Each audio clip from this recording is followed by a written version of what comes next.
What's going on, everybody? What is going on? It is Saturday, September 23rd, 2023, and we are here about to do another special live stream. As y'all know, last week I did two special live streams, one on Jason Lee, and then on Sunday I did one on Candace Owens. Well, today I'm back to do another type of stream, but this time we knocking out three birds with one stone, or should I say three biscuit eaters with one can of dough.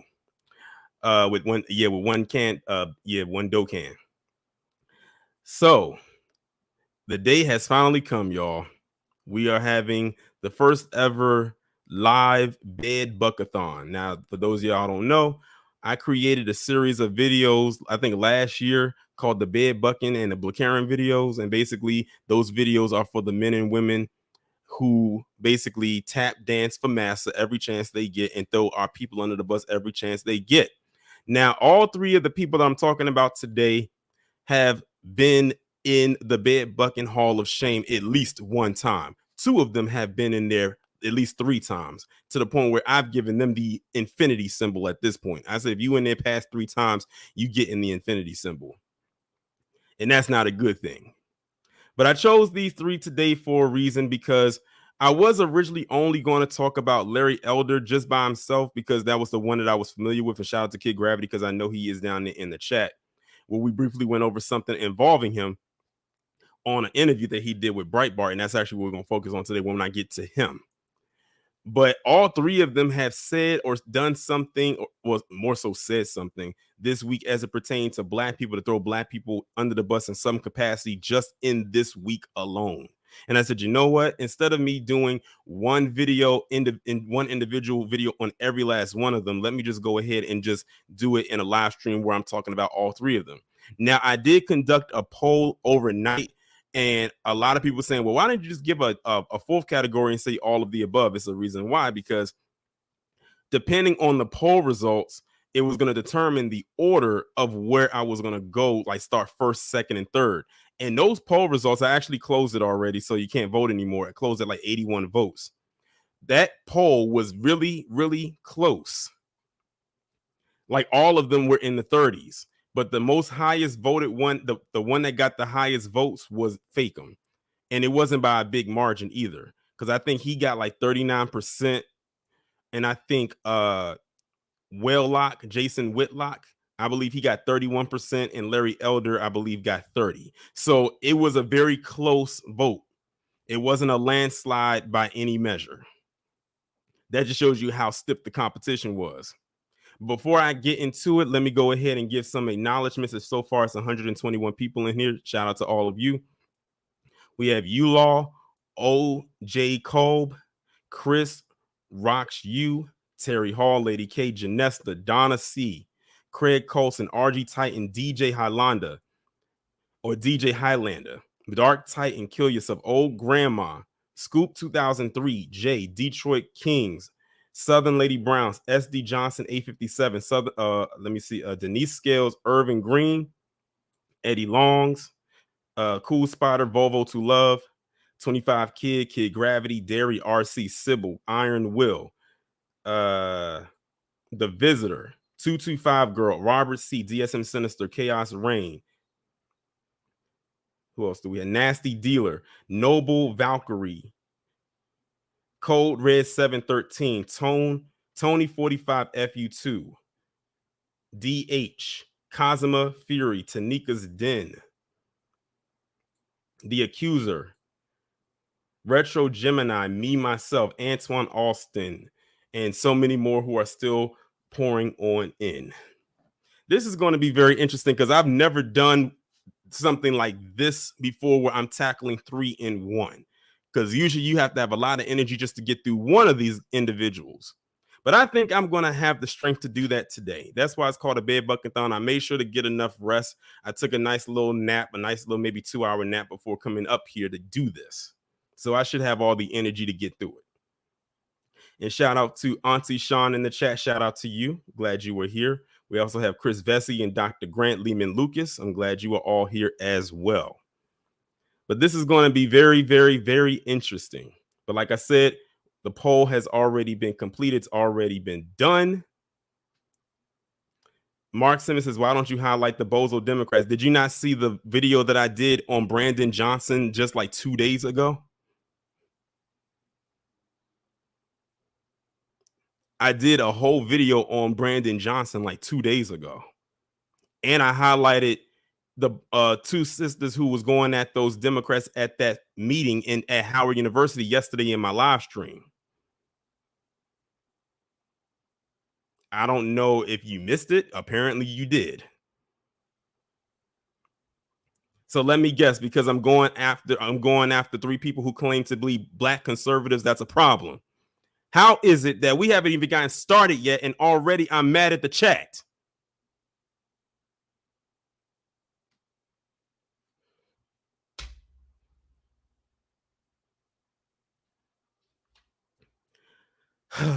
Okay.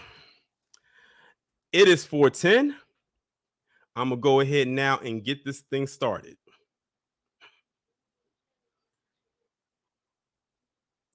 Now, the first one we're going to talk about now, when it comes to Fakum, because he's the first one up, it's a couple of things I'm going to talk about as it pertains to him. And is the first thing I'm going to talk about is, well, the thing that I really wanted to highlight was the video that he did about the people at that Alabama game. So in case y'all didn't know, it was some Alabama fans who were basically had a lot of stuff to say about the football players there, and y'all are going to hear it now. Of course, I had to speed it up. Those of y'all who have seen me and Rob do collab videos in the past know how me and him do our thing when it comes to talking about people like Fakum, as we've talked about him plenty of times. He's practically a fixture on this channel. So if the audio was sped up a little bit, it's because of copyright purposes. So I know some people are probably going to miss that disclaimer and say, why is he talking so fast? There's the disclaimer right there. The audio was sped up because of copyright purposes. I can't play it at its normal speed. So this is a video that he did a couple days ago called Woke Liberals. Now, y'all know how we feel about that word, how they bastardize that word woke. He said, woke liberals cry racism after video shows Alabama fans shouting at black Texas players. Thank God it's only about 10 minutes and 19 seconds long, but you know, when I have to stop and give my commentary, it stretches it out way past the limit that I would like. But because it is indeed a bed buckathon, we're going to take our time with this. You guys are all go back to the project. Go back to the project. Go back to the project. Now I'm gonna skip right there. Like that was the video right there. Like I said, it was playing fast right there. If y'all didn't catch what they were saying, the Alabama fans was telling the Texas players that, as you can see right there, were all black to go back to the projects. And it was stuff that was bleeped out there, but they were calling them the F word, a word that is considered a slur to those in the academy. But it was blurred out in there. But there's another video, I'm not going to play it on here, that has the uncut version of that where you can actually hear what it is that they're saying. But they were just saying to them to go back to the projects, the F word, and a whole bunch of other things as well. But we're going to skip past this little part right here where he talks about his merch, because we don't give a damn about his merch, and get right into Teddy Grahams. Y'all can't tell me that this dude doesn't look like a Teddy Graham. I'm telling you right now, the myth of racism in America is a complete lie. He already starting off bad already. Y'all heard him right there. The myth of racism in America is a complete lie. Now, keep on listening, because he's going to contradict himself in this video, as he typically does. I'm talking about pervasive racism. I'm not talking about one idiot with a freaking pillowcase on his head running around talking about he hate the N-words. Like that doesn't count. They don't have any power. I was looking at a video on Twitter, or I forget where it was at, Instagram. It was at the Alabama game. Alabama ended up getting their heads beat in by Texas. They didn't get head beaten. It was a great game, actually, but Alabama lost to Texas. And there was a clip of a kid yelling, "Take y'all butt back to the ghetto, back to the projects." You guys are all go back to the projects. Go back to the projects. Go back to the projects. Let's go. In case You did not hear multiple Alabama fans were caught on video using anti-gay slurs and telling black Texas Longhorn players to, and I quote, go back to the projects. It was reported the foul language was hurled at Longhorn players Jelani McDonald, Xavion Bryce, and running back Quintravion Wisner. The SEC is one of the most racist conferences in college sports. Not even college sports, probably college education. And so these Bama fans acting this way towards these young scholar athletes from Texas is of no surprise to me, but it may be of surprise to y'all. And I know what y'all gonna say. You're like, oh, racism doesn't exist. Oh, victim mentality. Now, so there you have it right there. They played it again. He plays it again. But you see how he tried to downplay it though, as to say, like, to make it seem like what they were saying wasn't that bad. Although, if it wasn't that bad, if in verbatim what he said was only in that video, then why did they bleep out certain words? Like, you wouldn't bleep out the word ass or butt or anything like that. They said something else other than just that. Not something that they had to blur out, and then they had another commentator come behind it and say what they were saying. And I'm very sure they probably said the N-word in there too. It was probably squeezed in there. But he tries to downplay it as if it wasn't that bad. But like I said, keep listening because he's going to contradict himself. He always does it. Me and Rob over at Blacklight Revelations have done so many breakdown critique videos of him, and he always does it. Because what he does is almost like it's like a routine. He'll introduce the video, he'll show what he's talking about, then he says something else, then he goes into a tirade, then that's when the contradiction comes in, and then he starts to ramble towards the end. It's the same setup every video that he does for the most part, especially when it comes to talking about black people. Some black people were offended by that. This is why I think people are just mentally ill that are pushing the racist thing. Do you know the kid that's yelling, get back to the projects, is paying to watch a game essentially where the kids that he's talking about are on full scholarship? So because he's yelling at him to go back to the projects and to go back to the ghetto, whatever it is that he's saying, because he's a paying customer, if he's even paying, by the way, because these college games, sometimes they'll give them tickets to go to these games. So even if they're even paying, or like Kid Gravity has said in one of his videos, it could be from a booster. So how do we know that they're even paying? So he's basically saying, if you're a black football player or a black a black basketball player, if they yell things at you like that, just deal with it. Sort of like what Lauren Ingram told LeBron James, just shut up and dribble. I guess in this case is shut up and throw, shut up and run, shut up and get that TD, shut up and kick that field goal. He's literally doing it right here. And what the hell does them being on a scholarship have to do with anything either? So because they're on a scholarship, they should take the abuse as well. That's what he's saying. That is what he's telling you. This is what he's telling you. They at the game free. They own the team free, getting treated like kings. And this person is at the game paying for a ticket that funds these players getting a full scholarship. You know what a full scholarship means?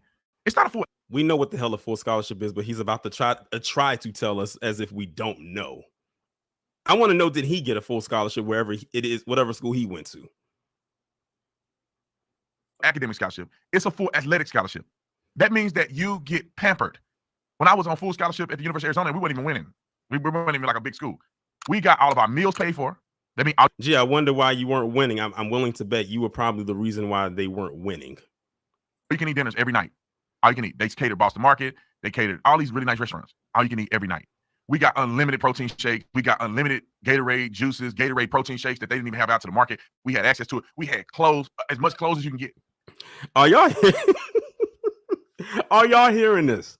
This guy actually thinks that getting all of this stuff that he's saying on a full athletic scholarship should excuse what those fans said to those players. Y'all are hearing it in real time. Y'all are hearing it. He's saying, oh, we got Gatorade, we got snacks and all this, that, and the third. Our team wasn't winning. Kid Gravity, I saw your comment. I can just about bet his stats were pretty deplorable. I don't even have to look at them. I already know they probably were horrible. He could have possibly been a bench rider for all I care, for all I know. But he's saying all of this but that's supposed to make up for the abuse that the players are dealing with. By the way, I was going to say before the end of this video, but his comment section tore him to shreds over this video, by the way. There's some times when his comment section actually has common sense, because a lot of the times they be bugged out as much as bugged out as he is. They even gave us a stipend to buy regular clothes. And all of our books and all of our tuition, everything is paid for 100%.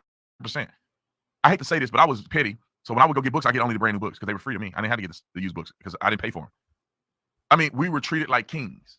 Now, here's the thing. This video is supposed to be talking about what happened at that game. Why? That's another thing he likes to do.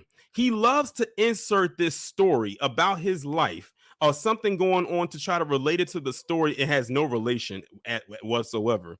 Like we care about his backstory. That's how he stretches out the video. This video could have been shorter than 10 minutes and 19 seconds if you knocked out this nostalgic backstory biography that he's giving on himself playing at the University of Arizona that no one cares about except him. We were pampered. And I went to the University of Arizona just recently, and they are pampered on level 2,000. And we were on level 1. They're on 2,000. They got all kinds of stuff now. Now they have a whole stadium dedicated to them. We used to all be in McHale Center. If anybody know about U of A, the McHale Center is where the basketball team played. And underneath was all the locker rooms for every sport, which was fun because all. Oh my God. Okay, Kid Gravity. I see his stats. I saw the stats. I can't pull it up on here because I pulled it up on my phone. But I'm gonna read to y'all what his stats are saying. So when he played football, when he was in college football from 05 to 09, careers, you know what? Hold up. I'm gonna see if I can pull it up. Let me see if I can pull his stats up right quick. Hold up, y'all. Because those stats are unbelievably horrible.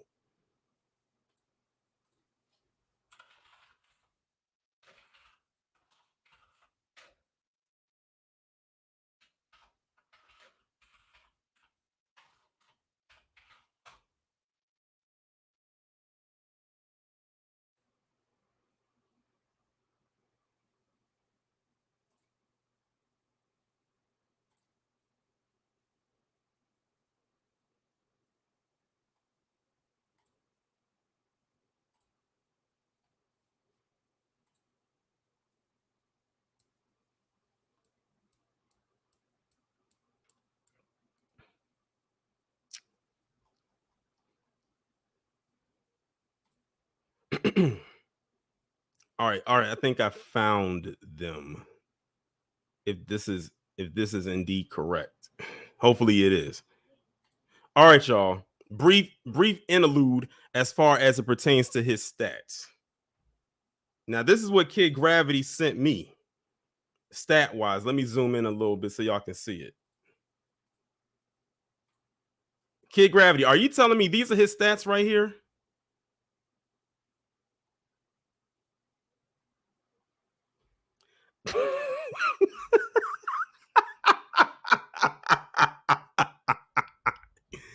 These are his stats.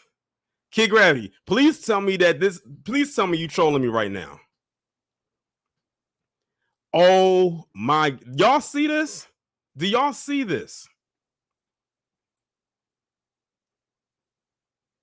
This is his name, Brandon Tatum, number 34 safety. Arizona, because he said he went to the University of Arizona. And he has the nerve to sit up there and brag. I told you I bet he was a bench rider. This is horrible.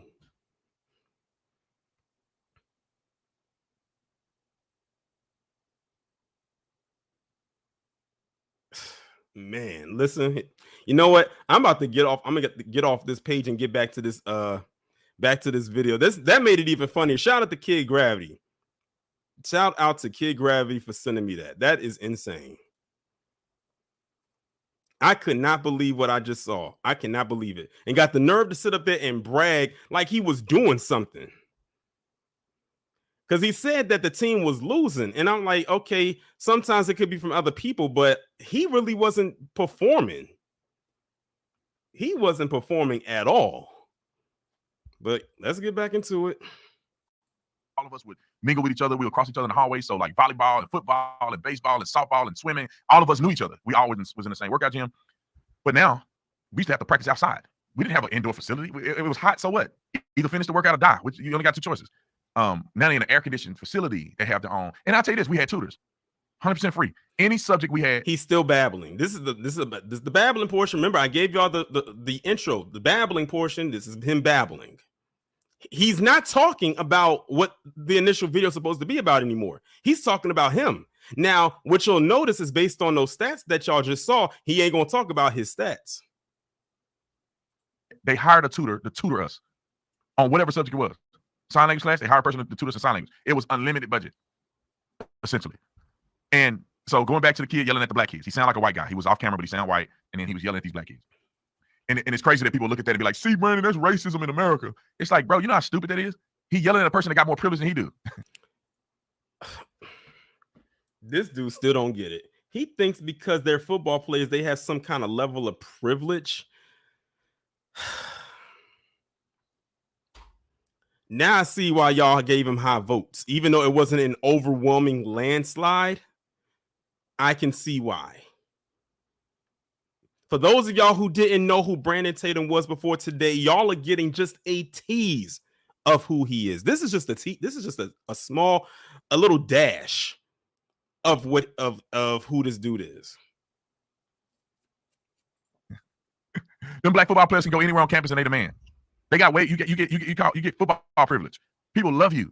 Your professors will pass you, even though they're not supposed to. They'll pass you because they love you because you're a football player.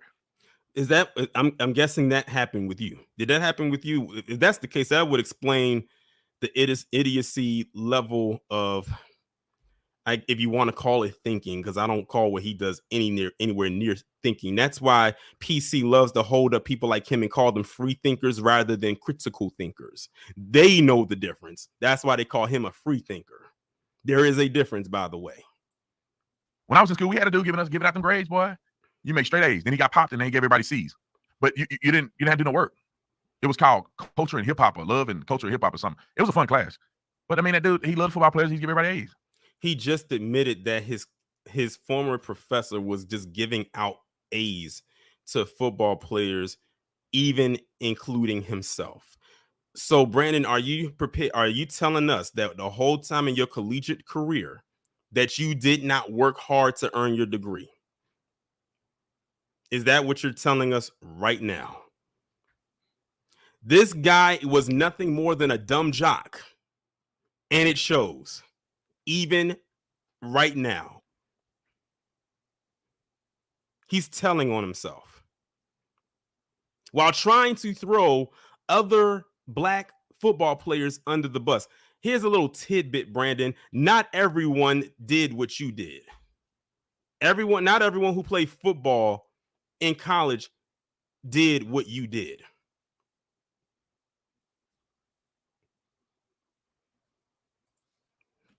And then, like I said, he got in trouble because somebody snitched on him, which I don't know why. Somebody snitched on him, and then he, like, the next round of players just gave him C's no matter what they did.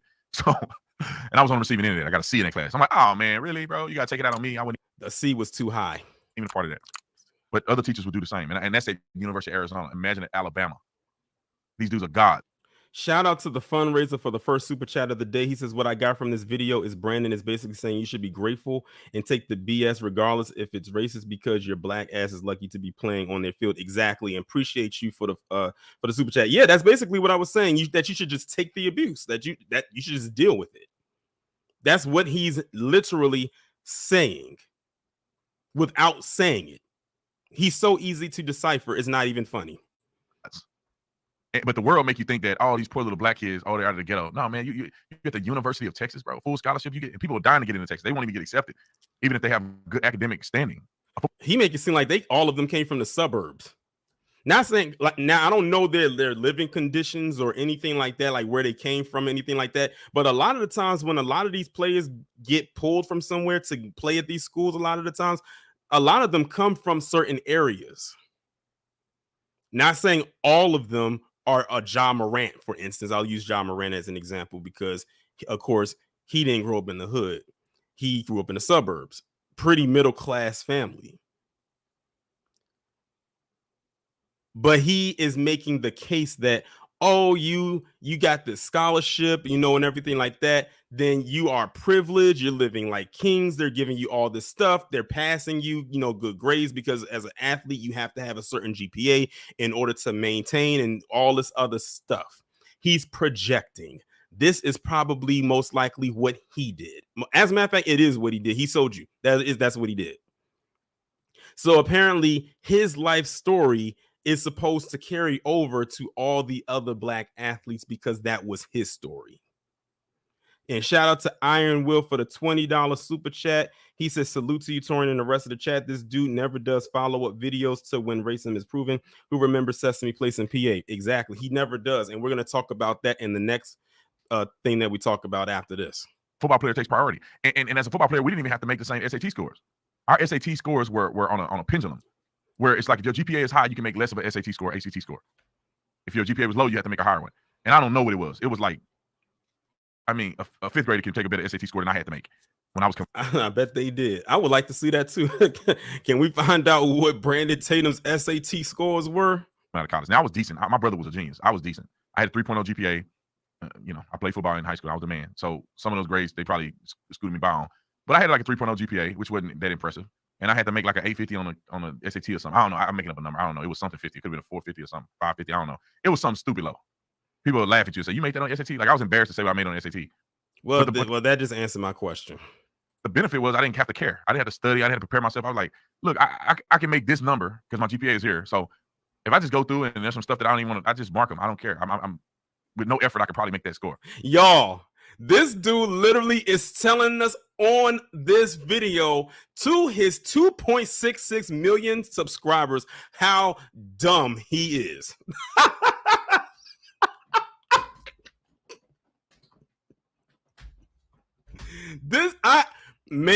He is telling us how dumb he is.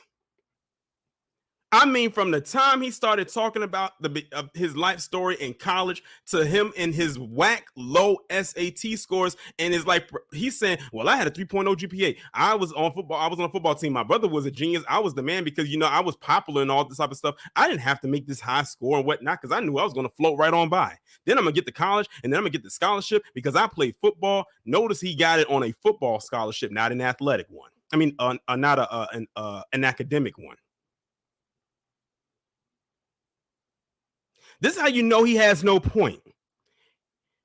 This video was like 80% about how much of an idiot he is versus whatever it is he was supposed to be talking about. Because he had no point. He just had to bring something up because it dealt with PC saying stuff about those black players.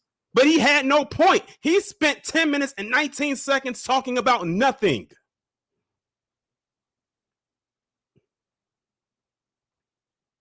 Actually, less than that if you cut out that intro he did talking about his merch. And of course, passed my SAT, went to college. Super privileged. I'm not saying it's a great thing. There were guys that went to college that were on athletic scholarship that were overachievers. They made straight A's. They had 2 degrees. Antoine Cason was one of them. He ended up double majoring, and he was the man. He won a Thorpe Award. He was team captain. Went to the NFL. I think he got drafted in the 2nd round. All the things that you could not do and did not do, which is probably for good for the NFL. And so maybe he got drafted in the 1st round. I can't remember. But regardless of that, I'm just pointing out the reality that this myth of racial tension is all concocted by the government and the media. They want us to hate each other so we don't turn on them. Meanwhile, what did you just do in this video, or what were you trying to propel? When you look at your audience, Brandon, who do you attract the most? Do you really look at your comments? I know he does, because sometimes he be heart in the comments, so he has to see them, but he only probably sees a couple words and he just hearts it and keeps it moving. This guy just said that the myth of racism was concocted by the government. Yet when you look at any video that he does involving black people, and I do mean any video, especially if it's dealing with the cops, grade A grift. That's the only A he could probably ever get is his grifting. If they can keep us fighting against each other, we won't be thinking about what they're doing wrong. And we won't understand the leverage and power that we all have collectively, not the black community versus the white community versus the Asian community versus the gay community. It's like if everybody come together, we'll see that these people ain't worth a dime. Okay, enough of that. All right, so y'all just saw, man, I'm telling y'all, the Bed Buckathon, we are suffering together. We are suffering as one unit. Shout out to the 299 people that is in this chat right now and counting. I have a feeling as we go along, it's going to it's going to continue to rise. 301 people. So that was that video right there. Now, one thing I've always told people in the past is that whenever a tap dancer such as Fakum tap dances and they put up a take that their audience doesn't like or doesn't garner the views that they hope it does, what they'll do is they'll find another story to come up with or to talk about to recoup probably, I would say, the losses that they took from this video. Now, this video that he did, that we just went over, got 133,000 plus views, and that was from 9 days ago. But it was the next video we're going to talk about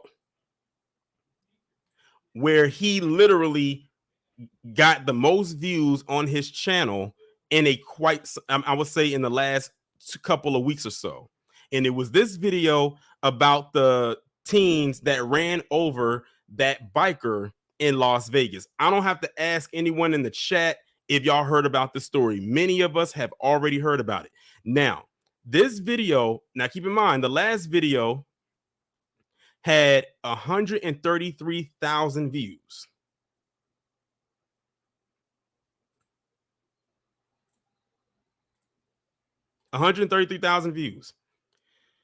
This one that was posted 4 days after that had 517,000 plus. It is his most watched video in the last week. And then I looked through some of his other videos, like on his page and whatnot. The others don't even come close to that. So what did he have to do?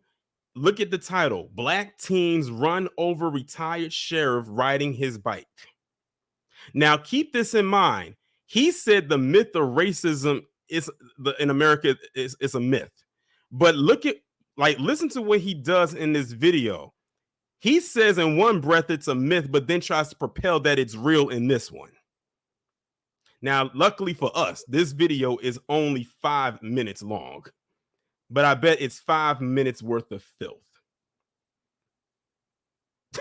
Auntie Sean said, no, he is not wearing a Dare shirt. Yes, he's wearing a Dare shirt. Your eyes are not deceiving you. Now we're going to go ahead and play this, and then I'm going to show you some things where he was so wrong by having this title up here, and some other things, of course, that have come out about this situation and how he was able to galvanize his audience behind this. Because I looked at the comments, this video got over 11,000 comments since he posted this. Now, I skipped it ahead a little bit because, again, I don't feel like showing the intro. The intro is just showing the video. I don't want to show that video because it is very traumatizing. So that's why I skipped through that part. Back. So y'all are just literally getting 50% off for free. They're going to pay me. Okay, we don't want to hear about your merch.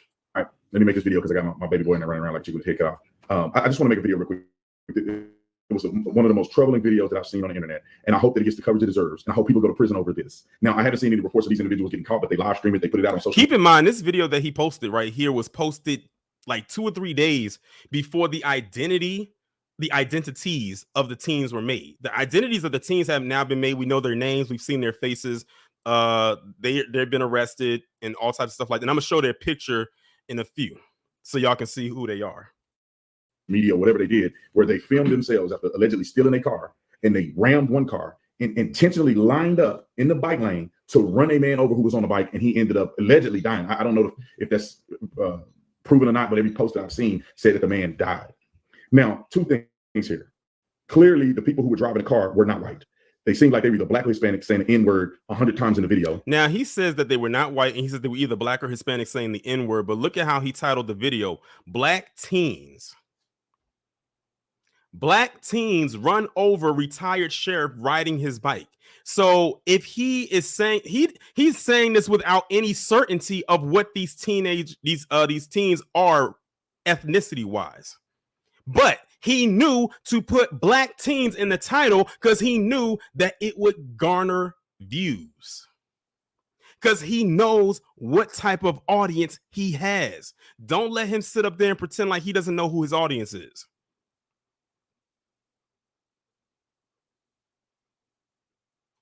And I'll show the video here in a second, but they saying N-word 100 times in the video, and they're intentionally hitting people.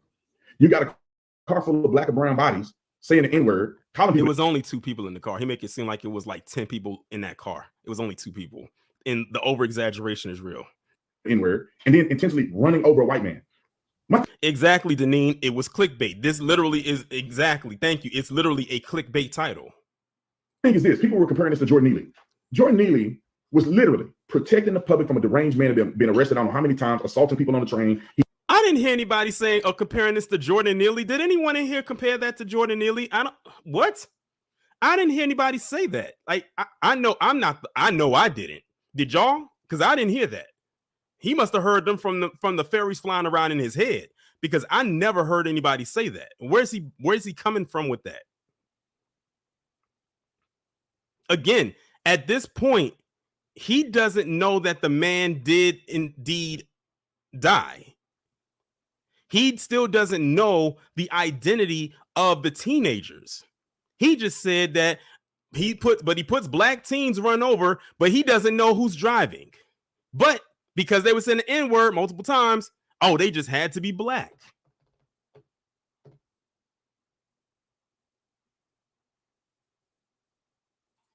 He was threatening to kill people at the moment he was restrained. He ended up passing away. It was unintentional. These people are recording themselves intentionally running over a man and killing him on a bike. The man was white. What reason did they have to intentionally run this man over? I don't know. Maybe because they were being reckless. They wanted to be dangerous that day. It's a multitude of reasons other than what he's trying to push. And I'm going to show y'all in the next thing why everything he says in here is a bunch of BS. But again, remember, in the previous video, he said that racism in America is a myth. Those are his first couple of words. Now, because a white man died at the hands of a non-white driver and a non-white passenger, racism is real. Keep in mind what video came first. The one we went over with those Alabama fans and those Texas football players.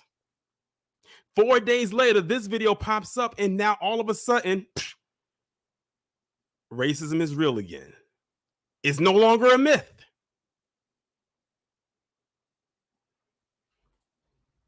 And if you ask me, I think it could be racially biased. I don't know. He just said it. He just said it.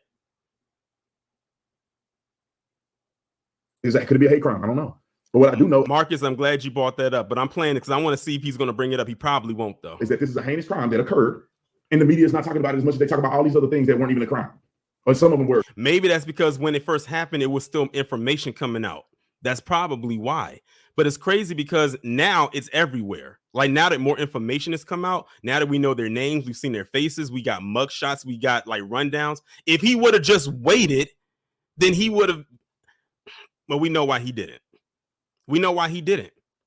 Remember, me and Rob did a video on Greg Foreman recently.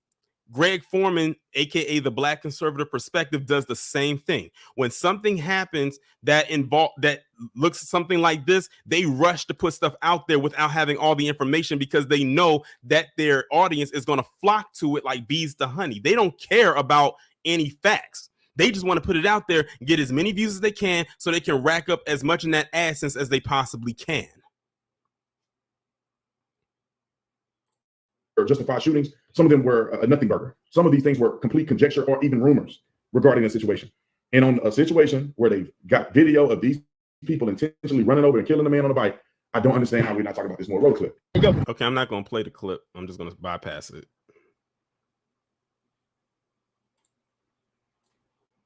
Vacation. I'm not even supposed to be talking to y'all, but I just want to make that video. This man is on vacation, y'all. He said he's on vacation because clearly he's not in his home because he doesn't have his usual background, and he's definitely in another location.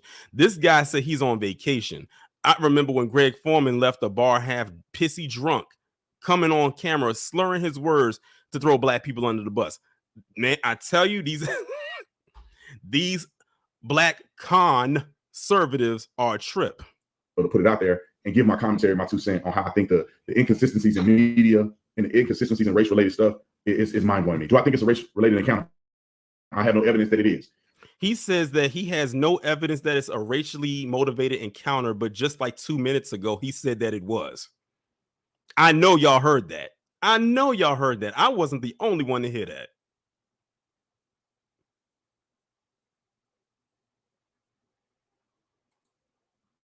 But there's plenty of situations that they've blown out of proportion that we have no evidence that it was racially an encounter.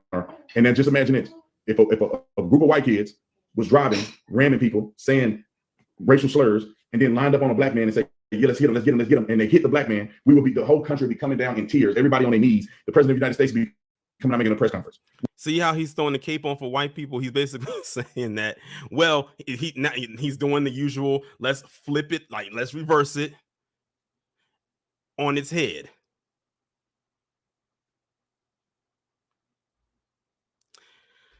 You know what? I'm not even going to play the rest of this because first off, the whole 5 minutes was bullshit anyway. Shout out to the fundraiser. He says, did he speak about the white cop who laughed at a Latino woman who was run over by a police officer and made fun of her death on camera? I doubt it. You're right. He didn't do it because I looked through his little archive and he did not talk about it. Exactly. But let's move on to this article that came from TMZ about this situation. Now, I'm only going to focus on this one part. I'm going to zoom in as much as closely as I can. Let's see right here. Props, who was the guy who was ran over, went flying into the air and was left for dead on the road. The two teenagers in the car can be heard laughing it up as they drive away. Mind you, right before they ran over Props, the two had gotten into a separate road rage incident where they slammed into another car literally just moments beforehand. However, authorities now say there was a third incident that went down roughly 30 minutes before all of this, where the two teens hit another person on a bike, claiming the passenger was the one behind the wheel this time. They say the other cyclist and the alleged road rage victim suffered non-life-threatening injuries. Now, why is it that Brandon did not talk about that in his 5-minute vacation break of a video? And shout out to Ricky Manor for the $5 super chat. He says, them butter biscuits get served hot on this channel. Oh, they most listen, we don't do stale over here. You don't have to have a bunch of honey and jelly like you do at Popeyes. And shout out to you for the $5 super chat. Now, like I said, he didn't talk about the other two incidents that these teenagers had ran into and over two other people prior to this. Now, we don't know what the ethnicities of those other two were, but it just shows you right here that they were having a lust to hurt and harm people that day. It doesn't mean they were doing it because the man was white. Now, keep this in mind. Let me zoom out a little bit. This article was posted on TMZ on September 19th, 2023. Fakum's video, this one right here, was posted September 18th, 2023, a day before what y'all just saw from the TMZ article. Again, and even in the TMZ article, they still don't know who the identity of the teens were. But in his video, he never mentions about the other people that they hit prior to him. He says in the video before this that I went over that racism in America is a myth, but says in this video in another breath that this could have been a racially motivated thing in one breath. And then the next breath, a few minutes later, a couple minutes later, he says, we don't know if it is or if it isn't. Then he titles it Black Teens without even knowing if they were black or not at the time. And then says in the video, Black and Hispanic yelling the N-word. But it was enough to garner over 500,000 views in a matter of days. Shout out to LW Levon for the $4.99 super chat. He says, much love to you, Torian, dear brother. I appreciate it.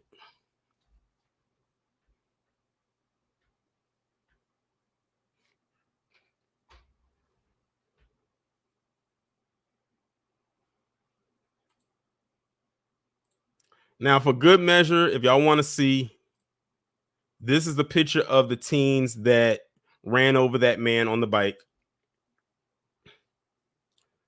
and taking him out. Their names are Jesus Ayala, who is this guy right here, 17, and Jazimir, I don't know if I'm pronouncing his name correctly or not, or Jazimir Keys, age 16. So these are the two. This was the driver. This Jesus guy right here, kid right here, he was the driver and he was the passenger. But let Brandon Tatum tell it, they were both black.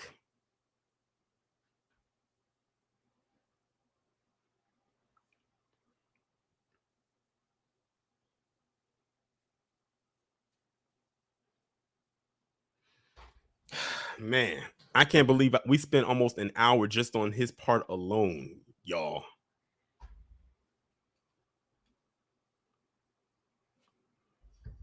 If y'all are wondering, yes, Fakum's wife is definitely a PC woman.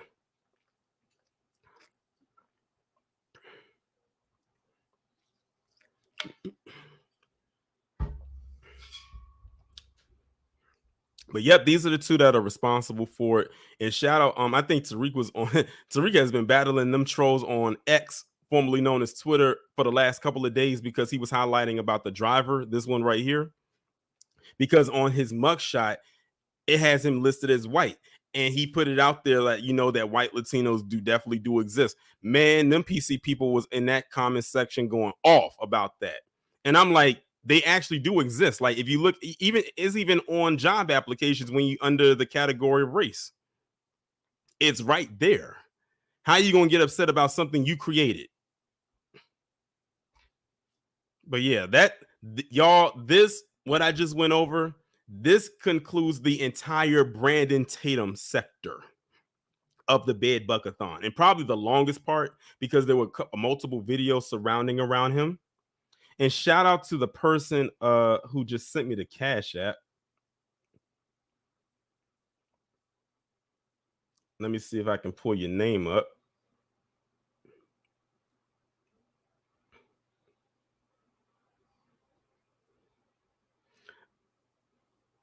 Oh, I didn't even realize it. Shout out to Kid Gravity. He did send me a Cash App. I just saw it. Appreciate you.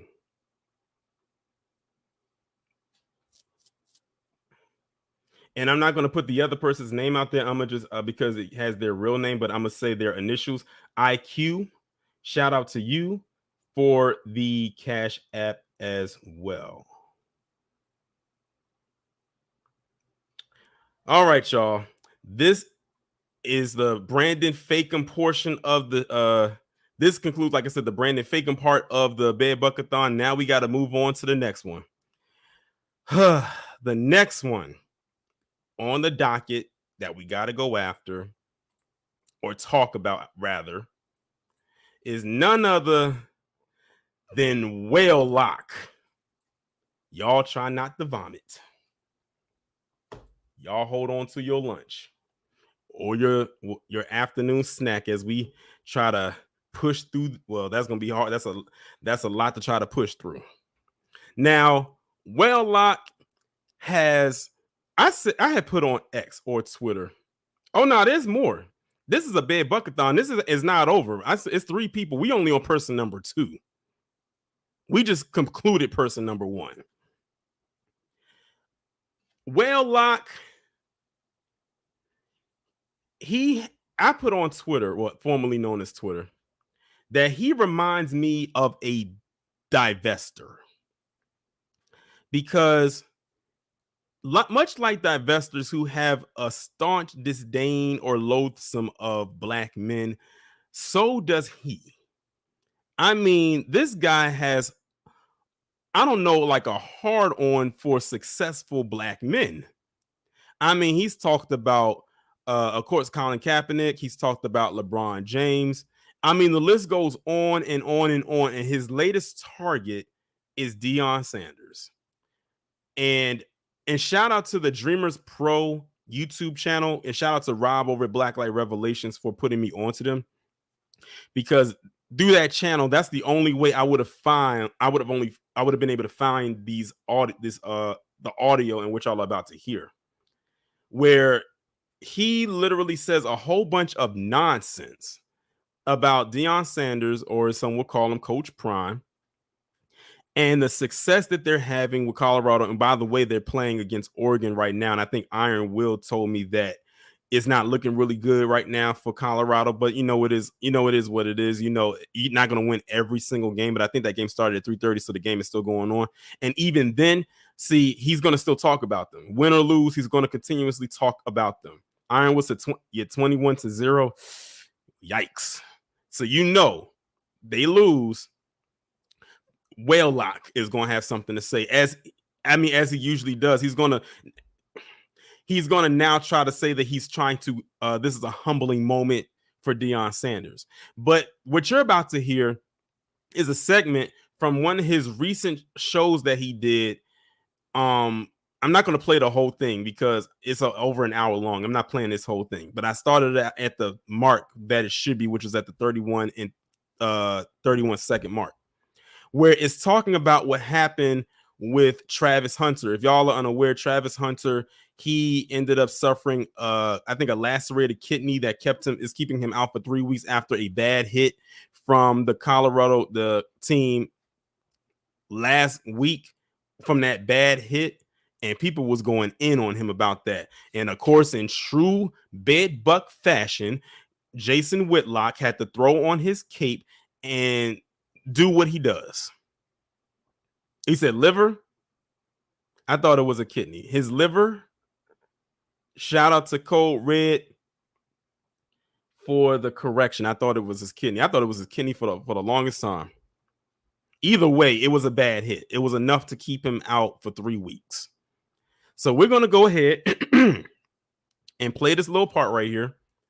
I don't know how long it is from this part forward talking about it, but we're going to try and see what we can get out of it. Travis Hunter, the two-way player that got hurt and got taken to the hospital at the start of the third quarter. Everywhere you turn, after brutal illegal hit, Travis Hunter rushed to the hospital. Now he's out 3 weeks, and I'm listening to people claim that Travis Hunter should be, Henry Blackburn, he should be suspended. Now, before we go any further, I always tell people, pay attention to tone. Listen to how standoffish he sounds talking about this. Now, Travis Hunter got sent to the hospital. To my knowledge, he tried to come back and play, but couldn't. The injury was that bad. But listen to his tone. He sounds as if he could care less that this guy got hit that bad and was sent to the hospital and can't play for 3 weeks. He's making it seem like, as if he's faking it. Let me run that back so y'all can really grasp that. Travis Hunter, the two-way player that got hurt and got taken to the hospital at the start of the third quarter. Everywhere you turn, after brutal illegal hit, Travis Hunter rushed to the hospital. Now he's out 3 weeks, and I'm listening to people claim that Travis Hunter should be, Henry Blackburn, he should be suspended. Now, Henry Blackburn is a white player. As y'all already know, because that's the only people he's going to throw his cape on for anyway. And this brutal hit that, knocked Travis Hunter out of the game, and oh, this is terrible. And so I want to play you. Let's play the Skip Bayless quote. Let's play the Skip Bayless segment first from today. Here's Skip Bayless on Undisputed talking about Henry Blackburn. Let's watch. For the record, Henry Blackburn is a 4-year starter at Colorado State. He's from Boulder, where in high school, he was first-team All-State as a receiver and a safety. He's a smart kid who knew exactly what he was doing. This was no kamikaze freshman thrown into the fire and played out of his mind.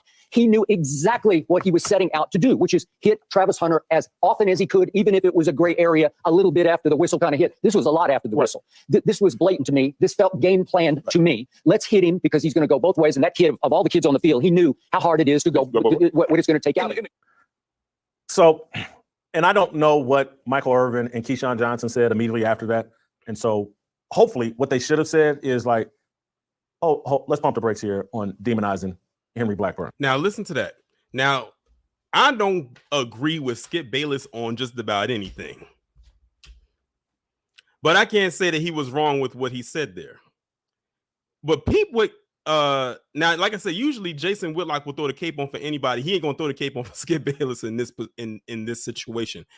He says, I don't know what Keyshawn Johnson or Marcellus said after that. But then he goes on to say what they should have said. No one wants to be a mouthpiece for you. What they should have said. Let's run that back. What they should have said. Oh, what Michael Irvin and Keyshawn Johnson said immediately after that.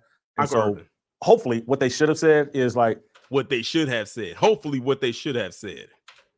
Let's pump the brakes here on demonizing Henry Blackburn. Why should we not demonize him? It was a dirty hit. Why not? It was a dirty hit. Yes. In today's modern football, that was a late illegal hit. In today's modern football. Commonplace. In Michael Irvin's era, that's a commonplace play. We're not in Michael Irvin's era anymore, you idiot. And even back then, that could have still been seen as a dirty play. That's probably why it's seen as an illegal play now. That was not some over-the-top, super vicious. Soapbox made a good point. He said, but he's not going to trash Skip Bayless either. Notice he deferred to what the black men on the panel should have done rather than trash the white man who has a disagreeable point from his. Exactly. Good point. Good, very good point. Even when he disagreed with Skip Bayless, he wasn't going to throw Skip Bayless under the bus, but he made sure to try to throw the other two under the bus in saying what they should have said. Hit. That was in the quarterback position. They used to call it a delivery sack, but it was kind of a delivery hit that safeties used to execute all. Shout out to Pretty Girl Loves Trap Content for the $1.99 super chat. He says, shout out to you for putting out quality content. I appreciate you. Same to you as well.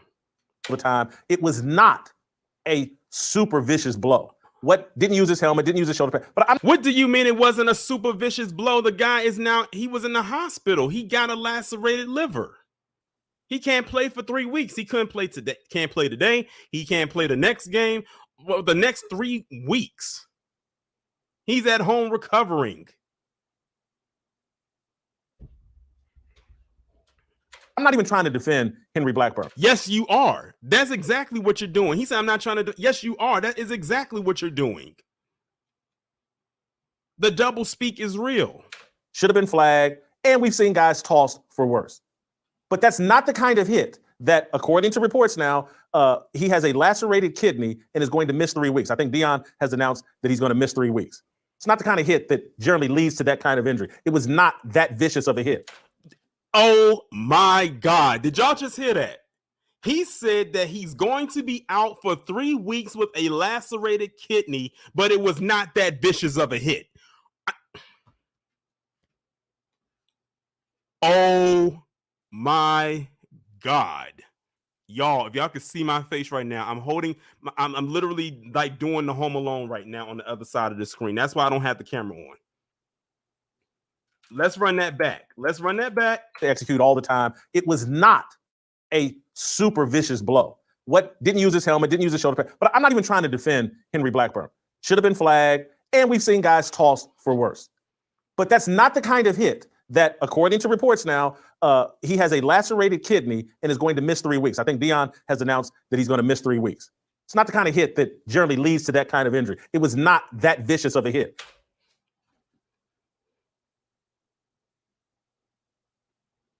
Wow. It wasn't vicious of a hit, but it was enough to damage an internal organ and hospitalize him and keep him out for 3 weeks.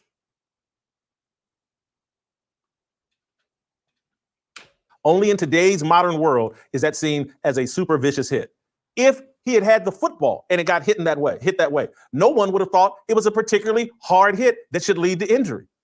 And so no one's being a journalist here and saying, hold on. That's the pie calling. You speaking about yourself, no one being a journalist. You damn right, because you are far from a journalist. I don't know what to call whatever it is that Jason Whitlock does. I don't know what to call that. It's not journalism. Oh, if he takes that hit in the game, no one bats an eye. No one thinks he should be that hurt. No one is sitting there thinking lacerated kidney out 3 weeks. So it leads me to say, what don't we know? This kid had only played 8 games at Jackson State last year. He's injury prone.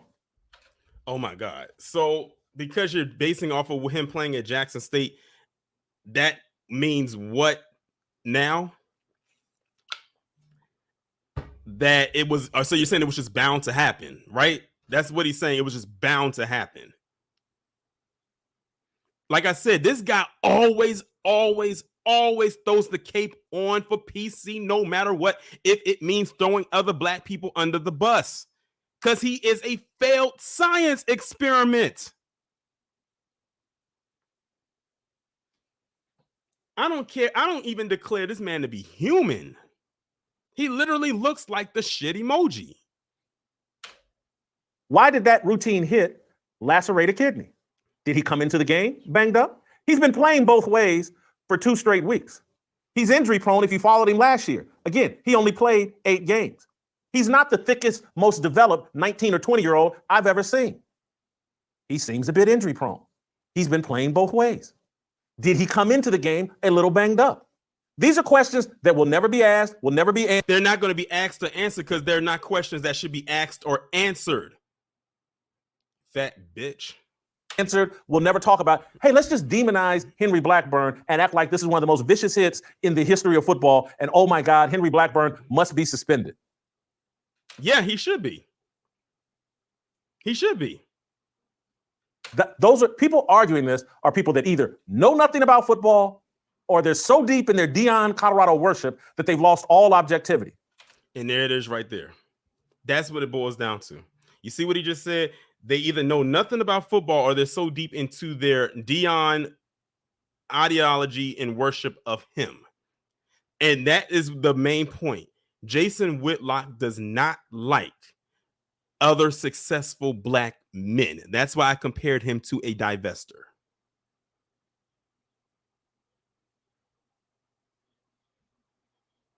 Let them talk long enough and they will eventually tell on themselves. And then let me go to point 2 of this. Let me go to the extra point, the extra layer of this. Deion put a target on his team's back. He said Deion put a target on his team's back as if he's just having them lined up, ready, like lambs being led to slaughter. Exactly, Stephen Brown. How? He's probably going to give us his interpretation of how, but it ain't going to make no sense. Everything Deion has been doing has been putting a target on his team's back. Deion has been running out, and I'm talking about since February, when he held the team meeting and told, or January, whenever he went to Colorado and held the team meeting and told everybody, hit the transfer portal. I'm bringing Louis Vuitton here. Hey, it worked. See, it's all about personality. It's all about personality. I think TBA did a broadcast, was it last week or the week before, where he was talking about this. Man, I wish TBA would have roasted Jason about, Jason Whitlock. I wish he would have roasted Whitlock about that or about this. I want 4 and 5 star kids here. I want the best here. And what's wrong with that? Did he not see what Colorado's record was last year? They were 1-11. They only won 1 game. They've won 3 games so far. By them winning 2 games, they've already had a better season than they did last year. Even if they lose today, which it looks like based on people giving the score update in the chat, they still have a better record than they did last year. Apparently, Deion Sanders is doing something right. This guy just does not, he just does not like seeing black men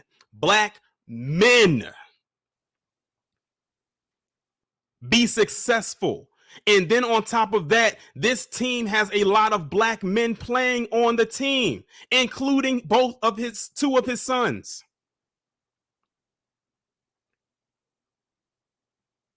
Keep in mind, Jason Whitlock, speaking of children, doesn't have any children himself. Thank God. The universe must be in a perfect alignment for him not to have any offspring.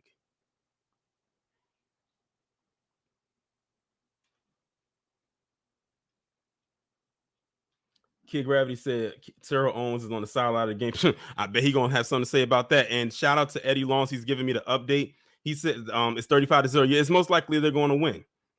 Iron Will says if Oregon wins this game, which is more than likely, Fatlock is going to he probably is. But it would make no sense though. Like I said, Fatlock is going to talk about him whether he wins or loses. That means he's probably going to do another 10 games.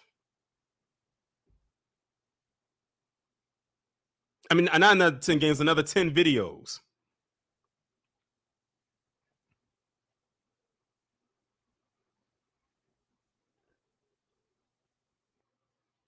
Deion did that. That's the process of putting a target on your team's back. When Deion came out week 1 after beating TCU and saying, "Oh, I'm about to get comfortable up in here," and everybody's threatening, frustrated, a black coach leaving the locker room with 75% black players. Deion racialized this whole thing. And of course, you would be right there to try to point that out. See, what it is that Jason Whitlock doesn't like not being the center of attention. I mean, not that he ever is, unless he's talking reckless about other black people, specifically black men. And even then, his shtick is very tired and played out.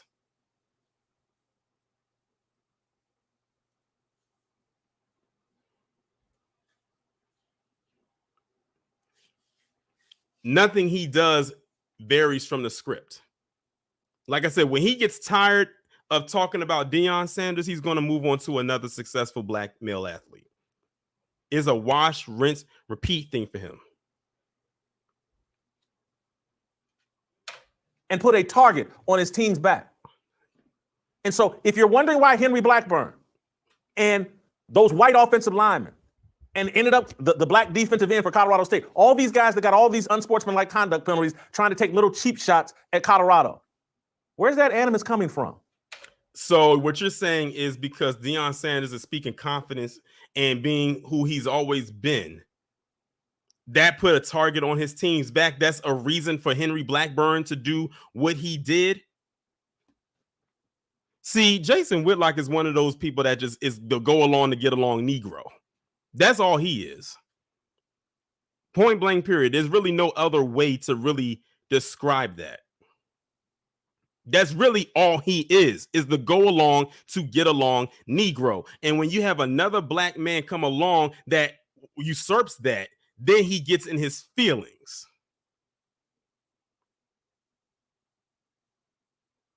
According to him, everybody should be as miserable, if not more miserable than he is. Because he failed at life. Because he didn't amount to much of anything. Now everybody else has to be as miserable and sad as he is.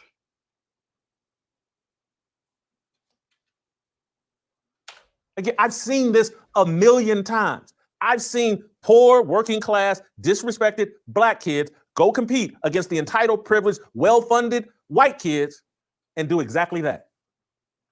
Oh, You think you better than us. You think we ain't nothing. You think we're beneath you.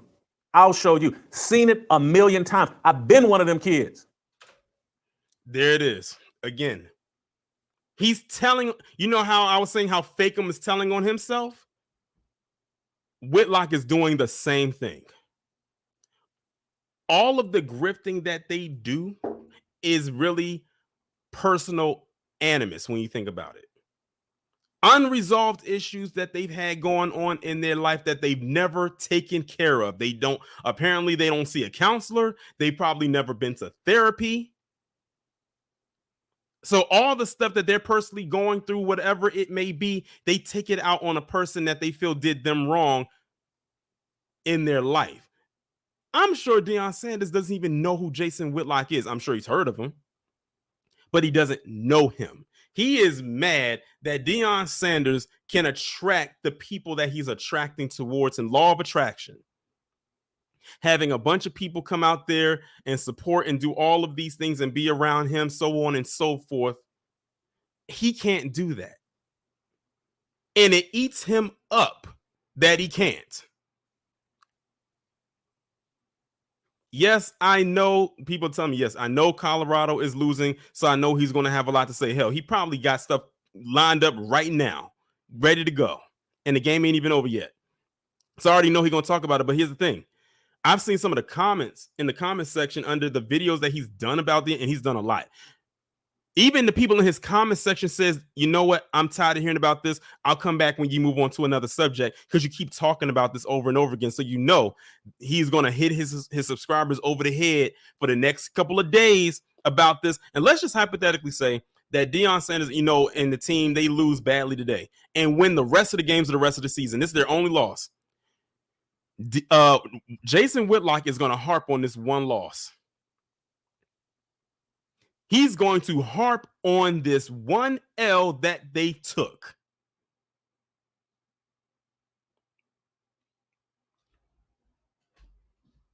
And he's not the only one. Jason Whitlock is one in a few dozens of people who do not like seeing black people succeed or have a hero arc, a hero's journey, I should say. To take a team that was doing that bad and bring them back up to prominence. Or in any capacity for that matter.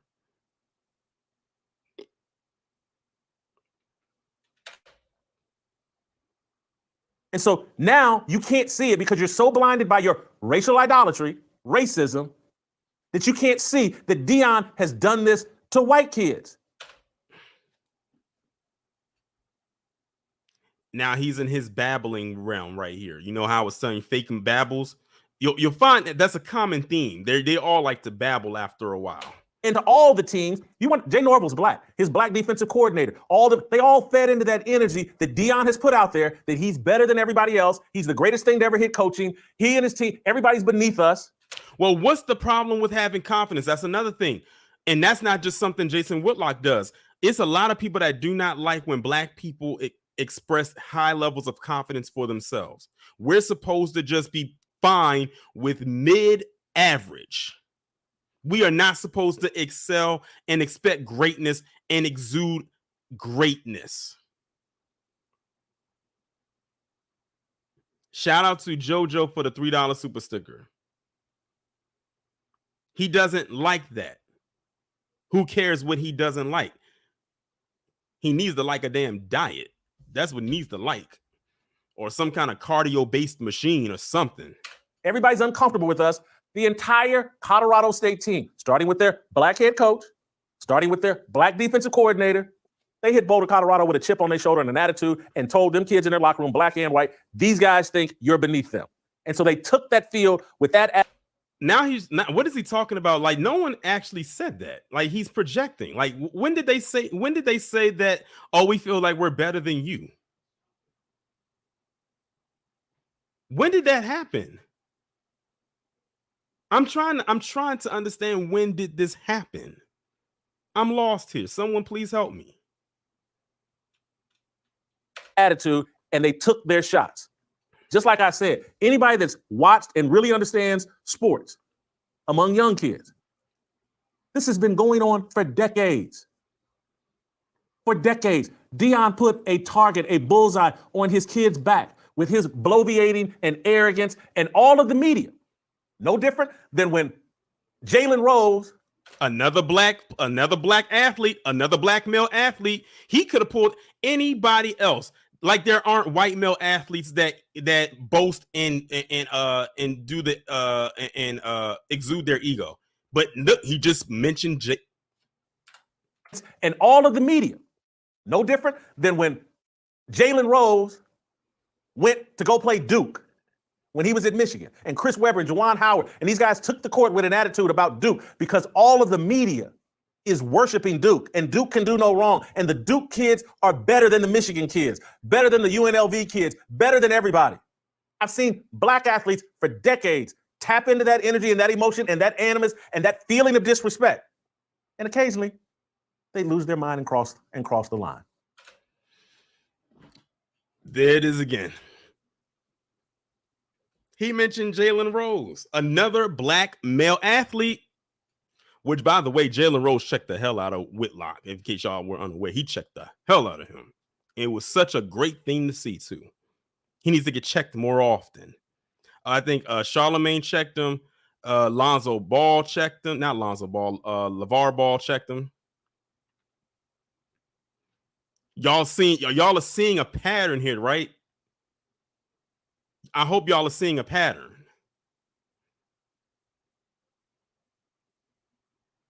Israelite said, who sent him? Most likely something from another world, because I assume it's not from here. That's what Henry Blackburn did. That's what I saw the Colorado State players do.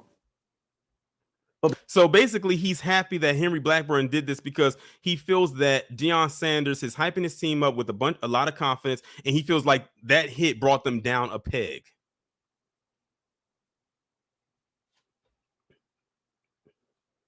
That's really what he's saying. He's glad that they got brought down a whole peg. Again, he doesn't like when black men exude confidence, because it makes him feel insignificant. Let me tell you something right now, Jason. Confidence, high or not, you've been insignificant. You've been irrelevant. And there's not enough buck dancing, tap dancing, biscuit eating that you can do to change that. Sorry, not sorry. Because Henry Blackburn's white, no one else can see it. Oh, he's just a racist, and he's just unfair, and he should be suspended for 6 or 7 games. There's no empathy for him because you're all frauds. I didn't hear anyone say that Henry Blackburn was a racist. The first time I heard it was from you. Again, he's doing the same thing that Tatum does. None of the things you say you stand for, you actually stand for. You're a joke. You're racist. Deion put a bullseye on the backs of his players with his ego. And none of you are man or woman enough to call Deion out for it. I don't see a man sitting in front of me, so I'm trying to figure out why you're saying anything. Again, I'll say it. I don't see a man on this screen. Well, with the exception of the one that you have in the corner that you're talking about. So I don't know why you're saying anything at all. I caught that, PD. He almost said bullet instead of bullseye. Caught that little Freudian slip. Because you're idle. You're idolaters. You're groupies. Deion doesn't need any more groupies. He's had them his whole life, probably since about age 12, when it became so clearly obvious this guy was gifted with ungodly physical talents. He just admitted something else again. He is now, this is the envy. This is the envious side. That green eye is popping out of him. He said he's been having groupies or people idolizing him since he was like age 12 with his ungodly like talent or physicality. Something that Jason Whitlock never had at any age. So because people are not hanging off of his coattails, no one's idolizing him, no one's yelling his name from the stands, he has to hit on another black man. And he's mad that Deion Sanders has literally had the sauce since he was in his prime, literally in his prime, and still has it right now. because he has the personality, he has the respect, he has integrity, he has dignity, he has pride, he has confidence, and a whole bunch of other things that Jason Whitlock will forever lack. All this is a bunch of projection. That's all this is. He's not stating anything backed by any facts. This is his letter, his open letter to Deion Sanders to tell him how envious he is of him, that he could not be in that same position. Look at what he's in. This man is confined to a desk with this red microphone every day, whereas Deion Sanders could go anywhere he wants and is given love and respect. Jason Whitlock can't go outside unless he's going to get his order from Uber Eats, and that only requires you to open up your door, so you're not really going outside.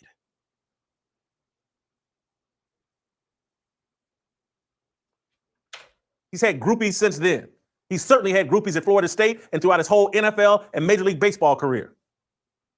Now here he is, 56, and I'm looking at the same group of groupies being groupies for him now as a football coach, and you're all stirring the animus and the emotion and putting a target on those players' backs.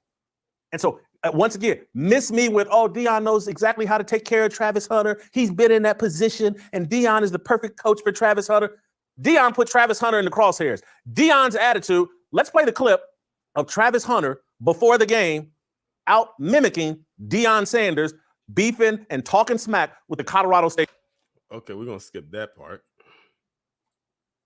He wearing sunglasses in the press conference. Oh, it's personal. Let me pretend like I'm super offended. And so, oh, he's talking about my mama. It's personal now. Y'all don't understand. The personal thing, it's a two-way street. Yes, Chris Vesey, he did have a toe amputated. I think he had two amputations. And I'm glad you brought that up.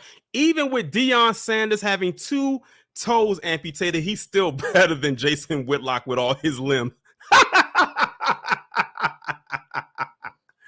Oh, man, that's funny.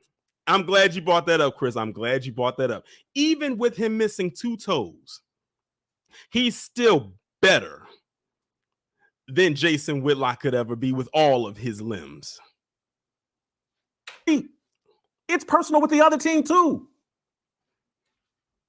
And so when they have a chance to take their shot, they're going to take it. They're going to get everybody's A game and their extracurricular activities because they're inviting it. They want to be the rich, pampered, entitled. Let me show you my Rolex watch. Let me show you my gold chain. Let me show you how much better I am. And you're wondering why? And he's projecting again because you see how he was mentioning about the material things that, you know, that some of the team, like such as his sons, are able to get and whatnot. Jason Whitlock, again, never had the chance to get that out. And this is pocket watching. I'm glad he's pocket watching now. And who do I tell y'all the most pocket watch people on the planet? Black people, especially black male athletes, entertainers, whatever you want to say, are some of the most pocket watched people on the planet. What is he doing right now?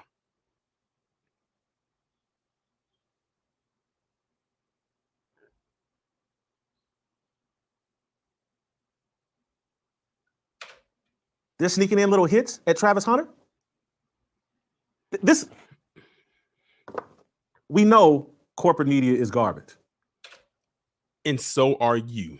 You used to work for corporate. You still do kind of, when you think about it, still do work for corporate media. If you really are kind of technical, isn't he still with the Blaze? I think, yeah, he is. The Blaze logo is right there at the bottom of the screen. We know, and that none of this stuff can be discussed there. But this conversation is so important in trying to understand the danger of what Deion is doing. And just like Deion said to 60 Minutes that, what did he say? We lie so much, we can't even recognize the truth anymore, and kids need truth. Adults need the truth too.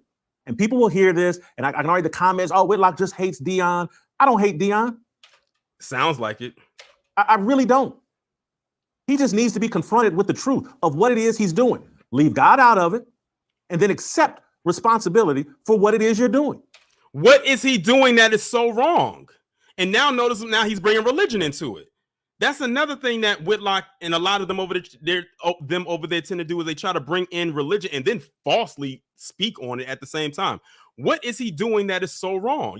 He making it seem like he's straight up abusing these guys, which he's not. I haven't heard one guy from that team say that he's doing anything wrong. They look pretty damn happy over there. They look like they're having a good time. The only one who's miserable is the one on the screen talking about the person who's not.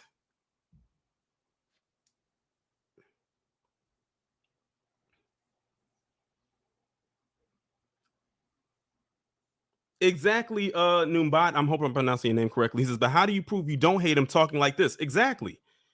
We've been on here for like the last 15, maybe more minutes, where all he's done is talk filth about this man. I'm gonna run it to maybe about 50 to the 50-minute mark, and then we're gonna move forward. You've put your kids. I didn't expect to be on this part this long. It's in harm's way, and you've taken an injury-prone player who only played 8 games last year at Jackson State, and you're running him out there 100, 120 plays a game at the FBS level. And oh my God, he got hurt in game 3. And now he can't play for 3 weeks. But Coach Prime knows exactly how to handle Travis Hunter. And it's all Henry Blackburn's fault. If it wasn't for that colonizer, Henry Blackburn, I could still be playing Travis Hunter 120 plays a game and milking this young athlete. You want to know what's so crazy? He spoke all this stuff about Deion Sanders, about Henry Blackburn and stuff like that. With Deion, if y'all don't know, Deion Sanders a couple days ago, I think he was speaking with ESPN. He came out and was basically saying, I know how people are feeling about the whole Henry Blackburn situation and the dirty hit that he gave to Travis Hunter, but please refrain from sending this man death threats. Deion Sanders said that. Now, this was after this tirade that this minstrel rant that Jason Whitlock is going on, but he didn't come back and say anything about that. Deion Sanders came out and basically said, you know, I know how people are feeling about Henry Blackburn, but please do not send this man and his family death threats. Because people were actually doing that, allegedly. He said, please do not send this man and his family death threats. But Jason Whitlock will have you to believe that Deion Sanders is not an upstanding guy and he just let it happen. It's his fault. Let him talk long enough. For my benefit. Think Deion's gonna play either one of his boys 2 ways, 120 plays a game? Think he's gonna do that? But Travis Hunter, yeah, let's run him out there like a rented mule. And then when he does take a hit and get hurt, hey, let's throw him back out there both ways for the rest of the second quarter. Because you know what? The rigged up media that worships and kiss my rear end, they're gonna blame Henry Blackburn. No one's going to question me.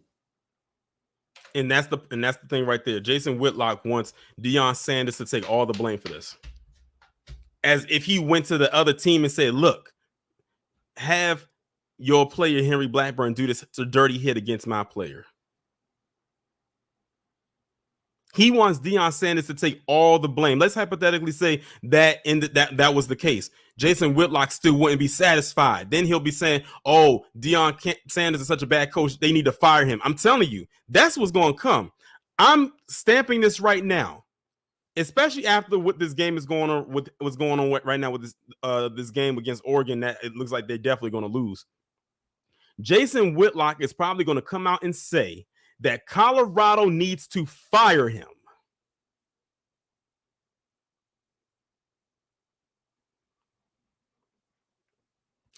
I can almost guarantee he's going to say that. I'm not a fortune teller. I can't see into the future, but I bet you he's going to probably say something along those lines that Colorado needs to fire him.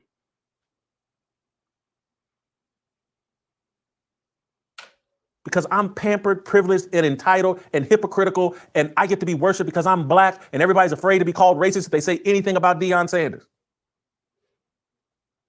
I got more. I can't. We don't need to hear anymore. Okay. I said I was going to take it to the 50-minute mark, but I can't take it anymore. Okay. Woo! I gotta take a sip of water, y'all. We about to move on to the last person, y'all.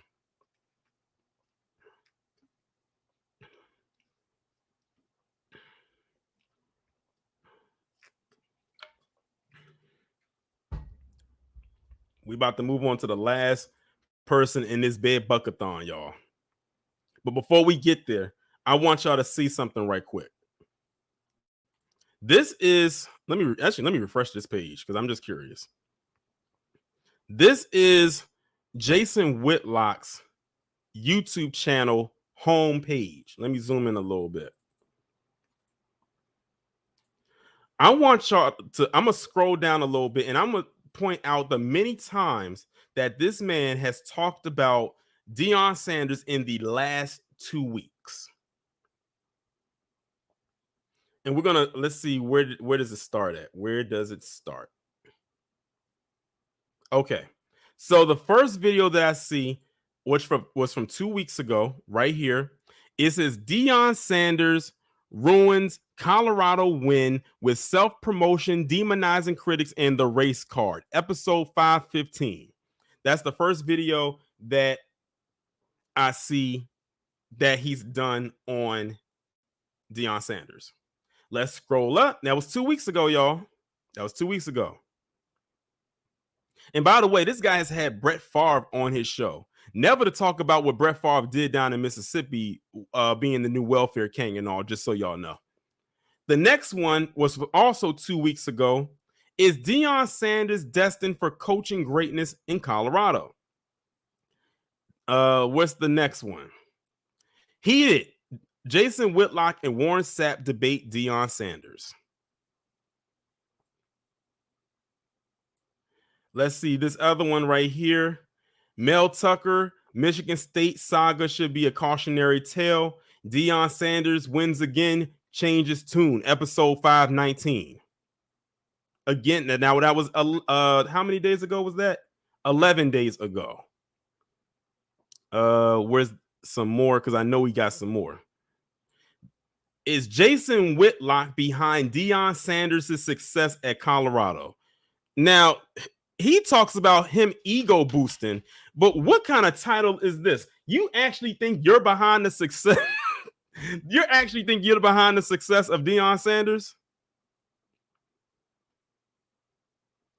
If you don't knock it off. Now, here's another one. Lane Kiffin, Ole Miss discrimination lawsuit reveals brokenness of college athletics, but he has a picture of Deion Sanders on there. I don't know what that's about. This is the one we just went over, the Coach Prime in Colorado and the new Coach K in Duke, privilege entitled Easy to Hate. Then he has another video right here that says, why does godly Deion Sanders have gangster rappers around his team? Then he has another one. Colorado's Deion Sanders and Travis Hunter condemned death threats towards CSU Henry Blackburn. Now, that's the one I just said, asking, did he actually talk about it? Apparently, he probably did, but I'm not even going to wonder what he actually said. It was probably a bunch of BS. Here's another one. Deion Sanders puts a target on his team's back. Now, some of these stuff is he'll break it up from the live stream that he did into separate videos because that's what we just went over. This other one, Deion Sanders doesn't know the name of his Colorado players. A Favre on McCarthy's Cowboys. Abortion worse than slavery. Daily dose of Deion. Episode 526. Here's another one. Warren Sapp torches Bear Justin Fields. Set record on Deion Sanders and Colorado coaching. Episode 527. Deion Sanders replaces Barack Obama as America's Idol. Latest false god. Episode 528. And that's the most recent one. But I'm telling you, after this game, he's gonna have like 10 more up there.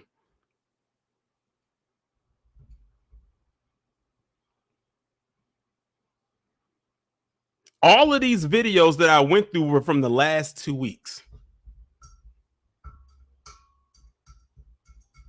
And I'm telling you, because they're going to lose against Oregon. By this time tomorrow, he's probably going to have at least five videos up about this.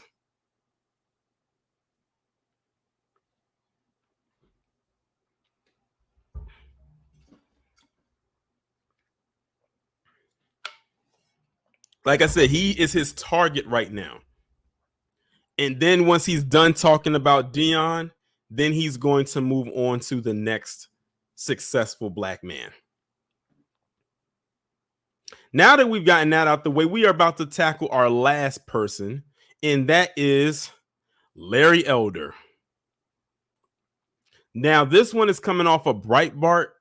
So the audio may be a little bit low. So if y'all have earbuds or headphones, you might need to use those, or if you can plug your whatever it is you're listening to this to into some kind of a loud speaker, that's what you're going to need. And shout out to Kid Gravity, because it's through him that I was able to obtain this. He actually sent this to me, because initially, like I said, I was only going to talk about Larry Elder today, but those other three fell into my lap this week as well. I said, let me go ahead and knock all three of these out. So this is an interview that Larry Elder did on the Breitbart News Daily podcast. And this is Larry Elder on why televised presidential debates need to change. So just to give you like a little brief summary, he's going to talk about how, you know, he didn't get invited to be on the debate stage. He's still trying to get on there. Mind you, the debate is on Wednesday. The second debate is on Wednesday. This was posted September 18th, 2023. So it was a few days ago. Denise said, I'm going to need Pepto-Bismol after this live stream. But yeah, like I said, y'all are going to probably, like I said, this is not off of YouTube. So the audio is, you can hear it, but like I said, just make sure y'all have like some kind of listening device, like an earbud or some headphones, so you can better hear this. I can up the speed on it, but we're on Breitbart, so I should be good. So I can play it at its normal speed. And I had to start it at the 27-minute mark because that's when Larry Elder comes on. And shout out to Kid Gravity, because he says he will be streaming the debate and Trump that night. I thought Trump wasn't going to be there. But either way, he said he's going to be streaming the debate on his channel, and I will definitely be tuned in. But let's go ahead and see what Larry got to talk about. So that's a real shame, but I want to try to get him on the next debate stage, if nothing else, to talk about the main thing he talked about here. Larry Elder, how are you, sir? I am well, Mike. You know, regarding the last debate stage, I met all of their criteria, 40,000 individual donors. I had to submit 3 polls where I was at least 1% or better. I did that. Last minute, Ronna McDaniel, the GOP chairwoman, and Dave Bossy, the debate czar, call me and tell me, you can't use one of the polls you submitted. I said, why? And they said, well, the Rasmussen poll is, quote, affiliated with the Trump campaign, close quote. I said, well, assuming that's true, why is that my problem? And they said, any poll affiliated with any candidate cannot be used by any other candidate. Rasmussen then puts out a statement, Mike, and says, Trump is not affiliated with our poll. There's no reason why Elder can't use us. So then I submitted a 4th poll showing me at 1% or better, and they said I submitted it too late. And it's true. I submitted it past the deadline because I didn't know I needed to submit another one. Yeah. But that polling had concluded before the deadline. So there was enough wiggle room. They could have put me up there had they wanted to. Not only, Mike, was I not allowed on the debate stage, they put up a sign at the door and told security, don't let Elder or his campaign staff in the building if they try to get in.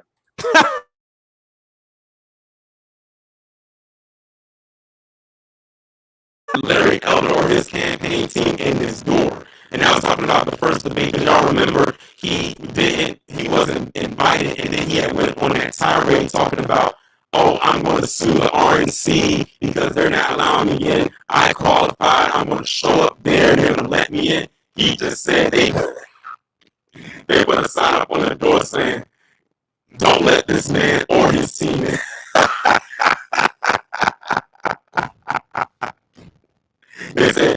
They said, okay, Larry, you think we're playing with you? You're not getting in. So we're going to put this sign up, have people at the door. Y'all see this man? Don't let him in.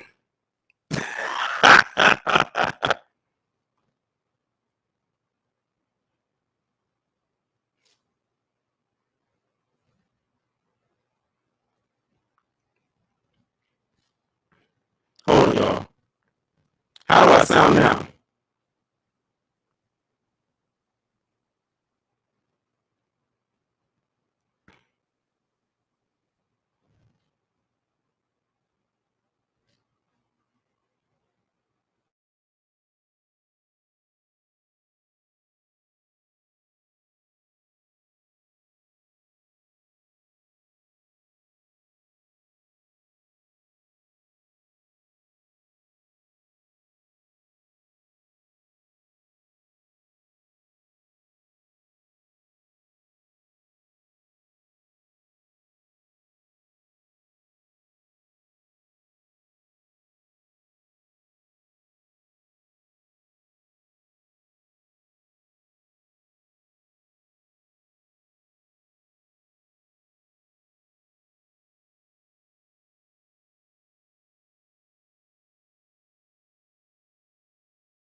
that. I am mad about that. Like my computer literally just rebooted on me out of nowhere. Put a 1 in the chat if you can hear me.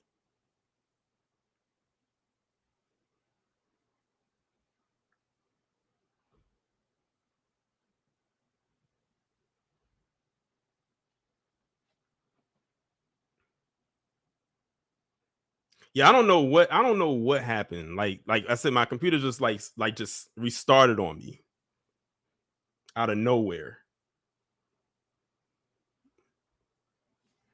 Man, I'm mad. I had 360 people in here and I dropped 160 just so my computer could reboot.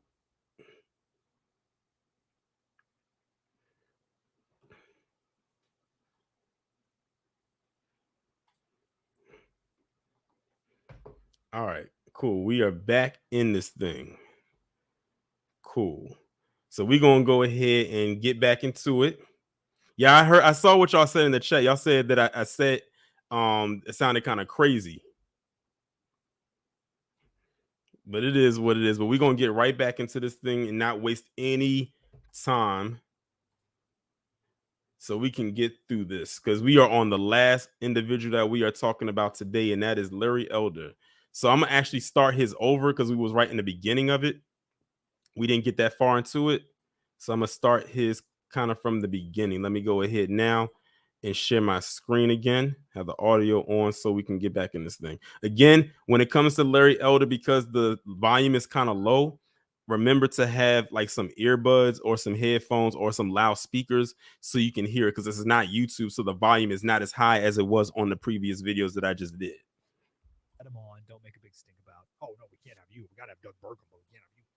So that's a real shame. But I want to try to get him on the next debate stage, if nothing else, to talk about the main thing he talked about here. Larry Elder, how are you, sir? I am well, Mike. You know, regarding the last debate stage, I met all of their criteria, 40,000 individual donors. I had to submit 3 polls where I was at least 1% or better. I did that. Last minute, Ronna McDaniel, the GOP chairwoman, and Dave Bossy, the debate czar, call me and tell me, you can't use one of the polls you submitted. I said, why? And they said, well, the Rasmussen poll is, quote, affiliated with the Trump campaign, close quote. I said, well, assuming that's true, why is that my problem? And they said, any poll affiliated with any candidate cannot be used by any other candidate. Rasmussen then puts out a statement, Mike, and says, Trump is not affiliated with our poll. There's no reason why Elder can't use us. So then I submitted a 4th poll showing me at 1% or better, and they said I submitted it too late. And it's true. I submitted it past the deadline because I didn't know I needed to submit another one. Yeah. But that polling had concluded before the deadline. So there was enough wiggle room. They could have put me up there had they wanted to. Not only, Mike, was I not allowed on the debate stage, they put up a sign at the door and said, told security, don't let Elder or his campaign staff in the building if they try to get in. And this is the part where we left off at. This is the part where y'all said my laugh was sounding kind of crazy. Now I'm gonna have to go back and listen to the playback and hear how that is, because y'all said it sounded real creepy. So I'm gonna have to go back when this is over and listen to that. But yeah, not letting him in. And by the way, and shout out to Kid Gravity, the next debate is in California. That is his home state. He can't even get on the debate stage in his home state. Larry, like I had said in another video about Larry Elder, I don't know if he's gotten the memo, but they don't like you. They have already met their Negro quota with Tim Scott. They don't need another one. So now I'm on the RNC terror watch list. So I filed a complaint with the Federal Election Commission claiming that by failing to apply the debate criteria fairly to Elder, what they really did is to give an in-kind contribution to the 8 people who made it. And my lawyer is a former chair of the FEC, and we threatened we're going to file a complaint if by 2 o'clock on the debate day they can change their mind. They didn't, so now we filed that complaint. But in the meantime, my goal, of course, is to make sure that I meet the criteria for the next debate, which is here in California on the 27th. I've got to get 3% in 3 different polls. And to that end, we launched a massive media buy about 72 hours ago to get my numbers up. And I'm urging people to go to LarryElder.com. Don't go to LarryElder.com. Look in the tip jar. Get me up there on the next debate stage. So you're in California. It's 5 o'clock. You sound pretty up and at 'em for 5 a.m., Larry. Hey, Mike. When Mike Slater says elder jump, elder says how high and does not come down until Mike Slater tells me to. That's and how early? How early do I have to get up? I appreciate that, Mr. Elder. So let me one last thing about the past, then we'll get to the future. I'm here on Newsweek, esteemed Newsweek. Larry Elder admitted he was 2,000 unique donors shy of the 40,000 needed to qualify. That is flat out untrue. I met the 40,000 individual donors. In order to make the next debate, I have to have 50,000 individual donors. I'm going to meet that without any problem. That is flat out untrue. Not only is it untrue, after this happened, Exactly, Deneen. Good comment. She said you're acting like a victim, Larry, and that's the same thing he likes to say. That's why I said when he was on the Breakfast Club and everybody was saying and praising how he handled Charlemagne, I said anybody could have said what Larry Elder said to Charlemagne. Like, why y'all praising him like he said something so profound? A lot of people have responded with what Larry Elder has said to Charlemagne in many capacity who are a better esteem than Larry Elder, but because it came from Larry Elder, y'all saying his praises like it was some major discovery. I'm like, the bar is low. And then what happened a couple days later? We know that you meet these criteria to get on this debate stage, but we don't like you, so you ain't coming in. You ain't coming in the door. RNC put out a letter to the members of the RNC and said Elder only qualified in one poll at 1%. That is, again, flat out not true. We sent a letter to all the members of the RNC attaching all the polls showing me at 3% or better, and there were 4 of them, and now all of a sudden the RNC said they only qualified for 1. I have no idea, Mike, honestly, why they're doing this, other than I feel I've given the RNC heartburn. I've been talking about issues like the epidemic of fatherlessness, the need for an amendment to the and that's another part. That's the part, right? That's actually the major part about what I wanted to talk about with Larry Elder. He goes around talking about this epidemic of quote unquote fatherlessness, aka talking about the lack of black fathers in the home. And it's like you making it seem like this talking point came from you, when that's a talking point we've heard way before you even said it. But he tries to make it seem like he was the originator of said comment. And he's not. But he likes to believe that he is, though. Constitution to set spending to a fixed percentage of the GDP. Otherwise, government gets bigger, whether Republicans are in charge or Democrats in charge.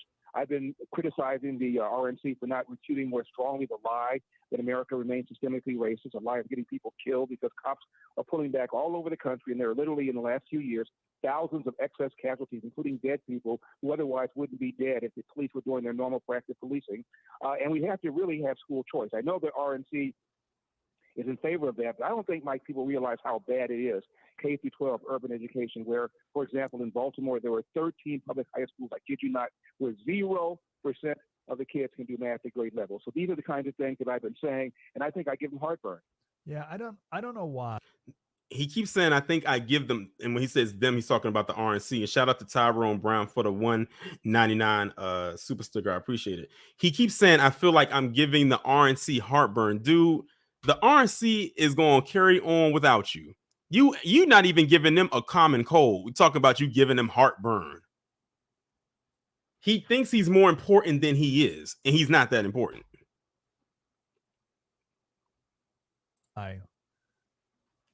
How many years have you been in this game? How many decades have you been in the game, Larry Elder? I've been talking about, reading about these kinds of things for over 30 years, almost 40 years. I've written about 1,200 newspaper columns, best-selling author, been on radio and TV for almost 30 years, talking about all these kinds of things. Yeah. And again, why it is I'm being treated this way is beyond me. Yeah, if I were Al Sharpton, I'd play the race card.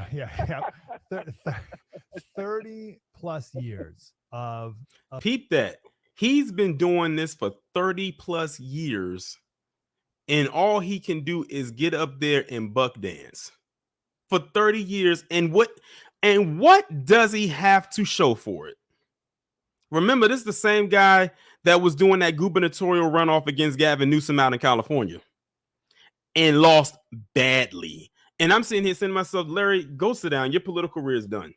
And then out of nowhere, he says he wants to run for president. I said, Larry, go sit down. Your political career is done. It's done. It's over with. Just go continue to grift like you've been doing. As far as I'm concerned, him and ramen noodles are almost like in the same boat.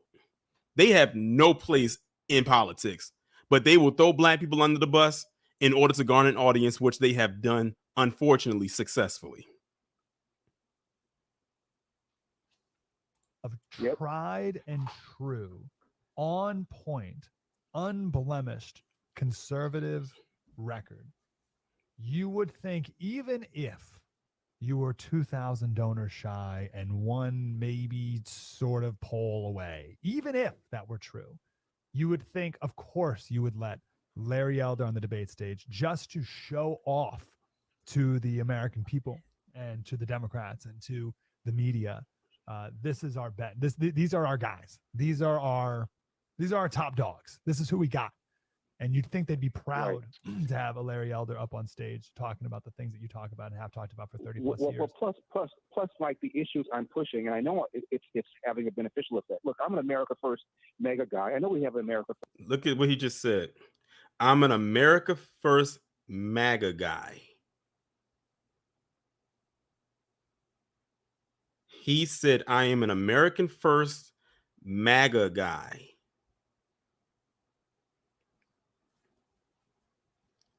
No surprise there. None whatsoever. See how much he wants to be in bed with them?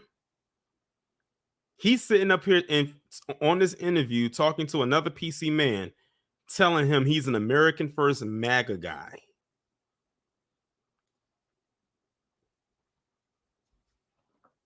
First mega guy in the race. His name is Donald Trump, and the odds are he's likely to get the nomination. And I'm fine with that. I campaigned with him and for him in 2016. I supported him in 2020, and will do so again in 2024. And will campaign with him if asked to do so. Look at that. Now you're supposed to be running for president, but you just bigged up Donald Trump, saying how you supported him in 2016, 2020, and if he gets the nomination here, I'll support him again for 2024. But aren't you supposed to be trying to get on the debate stage to run against him? What is going on? Y'all just heard that, right? He said, I supported him in 2016, 2020. I will support him again in 2024. You're supposed to be his opponent. You're supposed to be supporting yourself. Last I checked.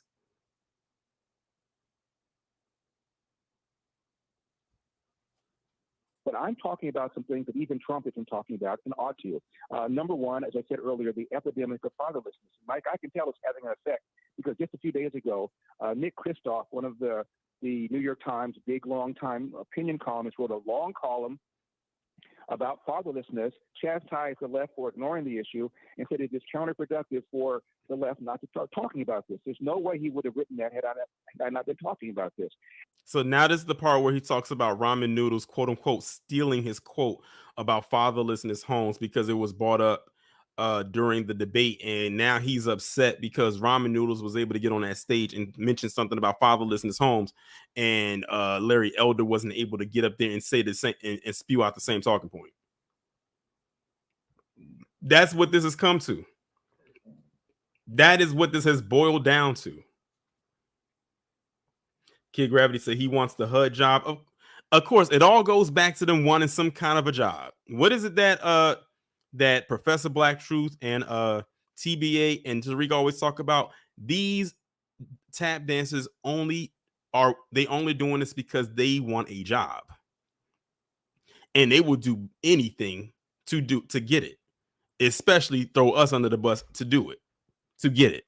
And at the debate where I wasn't present, Vivek Ramaswamy even said something about, quote, the epidemic of fatherlessness, close quote. Now, I've been on the same stage with Vivek many times in Iowa and New Hampshire. I've heard his stump speech over and over and over again, Mike. He has never once mentioned it, but he did mention it in Milwaukee.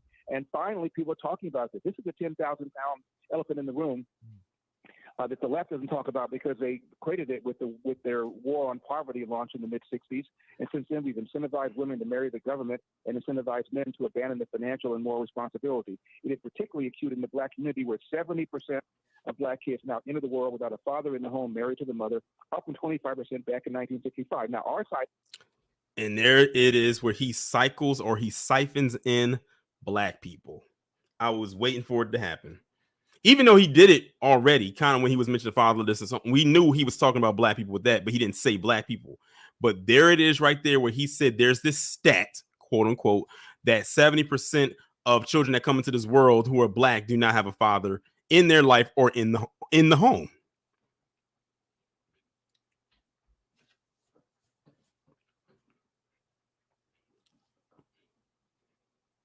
There it is. Doesn't talk about it for fear that will be called systemically racist, or if you're black, you'll be called, as I was called by the LA Times, the black face of white supremacy. But it he said, as I was called by the LA Times, the black face of white supremacy. And again, Larry, were they lying? In his eyes, he probably feels like they were. But we know different. So, shout out to Harvey, because he's talked about Larry Elder on his channel a few times, and he said he remembered Larry Elder all the way back then when he was a kid and how he was tap dancing even back then. This guy is a legacy bootlick. has to be addressed. And I can tell that my being in this race has now made this issue one that people are talking about far more than they would have if I had not been in the race. And that's why if that's all I achieved. Yes, if that's all I achieved, Mike. I've done my job for my party. More importantly, I've done my job for my country. Amen. And that's why you would think the Republican Party would want you on stage, because it wouldn't just be that issue. It would probably be 2 or 3 others as well, and that you would change the game. Right. And that's worthy. I got a couple questions about the father. I wish they could have expanded on those other issues that he would have talked about, since he only focused on quote unquote fatherlessness homes in the black community. I would have liked to know what those other 2 or 3 issues he would have talked about, because he loves to harp on that issue the most. Let's table that for just a second. Let's wrap up this debate stuff. So again, moving forward, you and Tim Scott are asking for some changes to not only the qualifying, but also what happens during the debates. Now, I just want to be clear. I despise these debates with a passion. I think they're an embarrassment for our country, quite frankly. I think just the format, the whole thing is we should be insulted that this is what the process is. But alas, it is. So what are some changes that you are in favor of? Well, in the case of Tim Scott, he's asking the RNC, from what I can tell, to change their debate criteria. He wants them to focus more on the polls in the early primary states like New Hampshire, Iowa, Nevada, South Carolina. I'm not asking that. I'm just asking you to be fair and apply the criteria fairly to me. I met the criteria. The last. Listen, y'all, we got a bootlick versus bootlick. He says, I have no problem with Tim Scott. I just want y'all to apply everything across the board evenly, because I should have been up there. Again, Larry, they already met their tap dance quota with Tim Scott. And despite how you feel about Tim Scott, he at least holds a political position, and a big one at that, being the senator of South Carolina. What political position do you hold? Cat got your tongue? Okay, then. And like Kid Gravity said in the chat, they can tolerate Tim Scott. They can't even tolerate you. And again, he just doesn't get it. And he doesn't want to. You claim that the poll, Rasmussen can't be used because it's affiliated with Trump, and Rasmussen took out a statement and said we're not affiliated with Trump and that Elder should be able to use us. What I'm saying is you're being unfair by not properly applying the criteria. From what I can tell, what Tim Scott is saying is change the debate criteria. I'm not asking for that at all. And look, Mike, I don't have no problem. Low key, that's kind of what you are asking for. You may not outright say it, but that's kind of what you're asking for. Because if you weren't, you wouldn't be making a big deal out of this. But see, the thing is, and I told Kid Gravity about this the other day, and I'm gonna tell y'all this. I think I said it before. When you have people like Larry Elder, Whitlock, and Tatum, and others that I've talked about on the channel, even those people I have not talked about that we are familiar with, when you go around talking about how Dub S is not that big of a deal, or racism is a myth, or it doesn't exist anymore, when it drops on your doorstep, you are boxed into a corner where you cannot call it out because you've already declared and stood 10 toes down on that it doesn't exist. So when it does happen, you have to hope that your audience calls it out. But see, you built your audience on saying that it doesn't exist. So good luck on them calling it out. Remember what happened with Candace Owens with that interior designer out there where she lives, and she said she was asking for someone to come and interior decorate her home, and the guy said, no, I'm not going to do it because I don't agree with your views and whatnot. Her audience was in her comment section trying to say that, oh, he was being a racist, he was being this, he was being that. And I'm like, y'all got a lot of nerve because y'all been following Candace on the strength of the stuff she's been saying about us. And she's in no position to say it. Weren't some of y'all the same ones that had nothing but bad things to say about her newborn, her first newborn, and never posted a picture of that child again? So, like I said, they've boxed themselves into a corner where they cannot call this stuff out.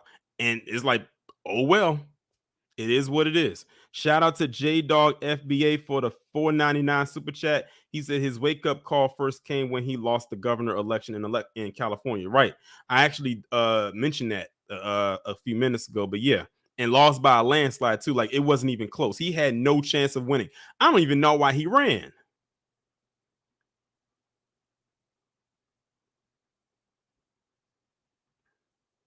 Exactly, Tia. When they made fun of her child, she took them pictures down and never put them back up. And I don't think she put up any pictures of her second child either.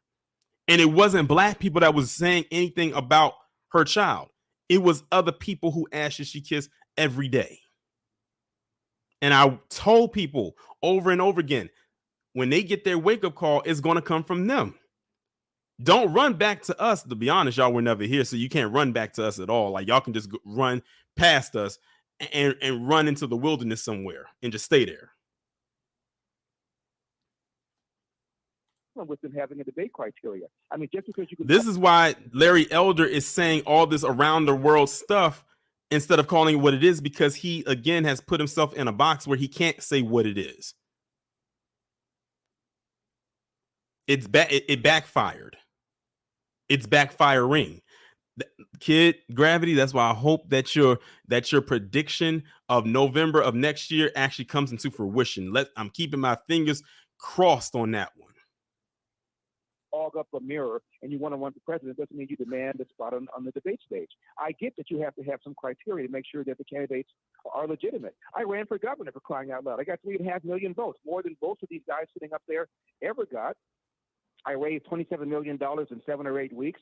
On the replacement side, I carried 57 to 58 counties. I got more votes than almost all the other 45 other rival replacement candidates combined. So I'm not somebody who just decided all of a sudden I want to run for president. I have no credibility. As you pointed out, I've been talking about this stuff for 30, 40 years.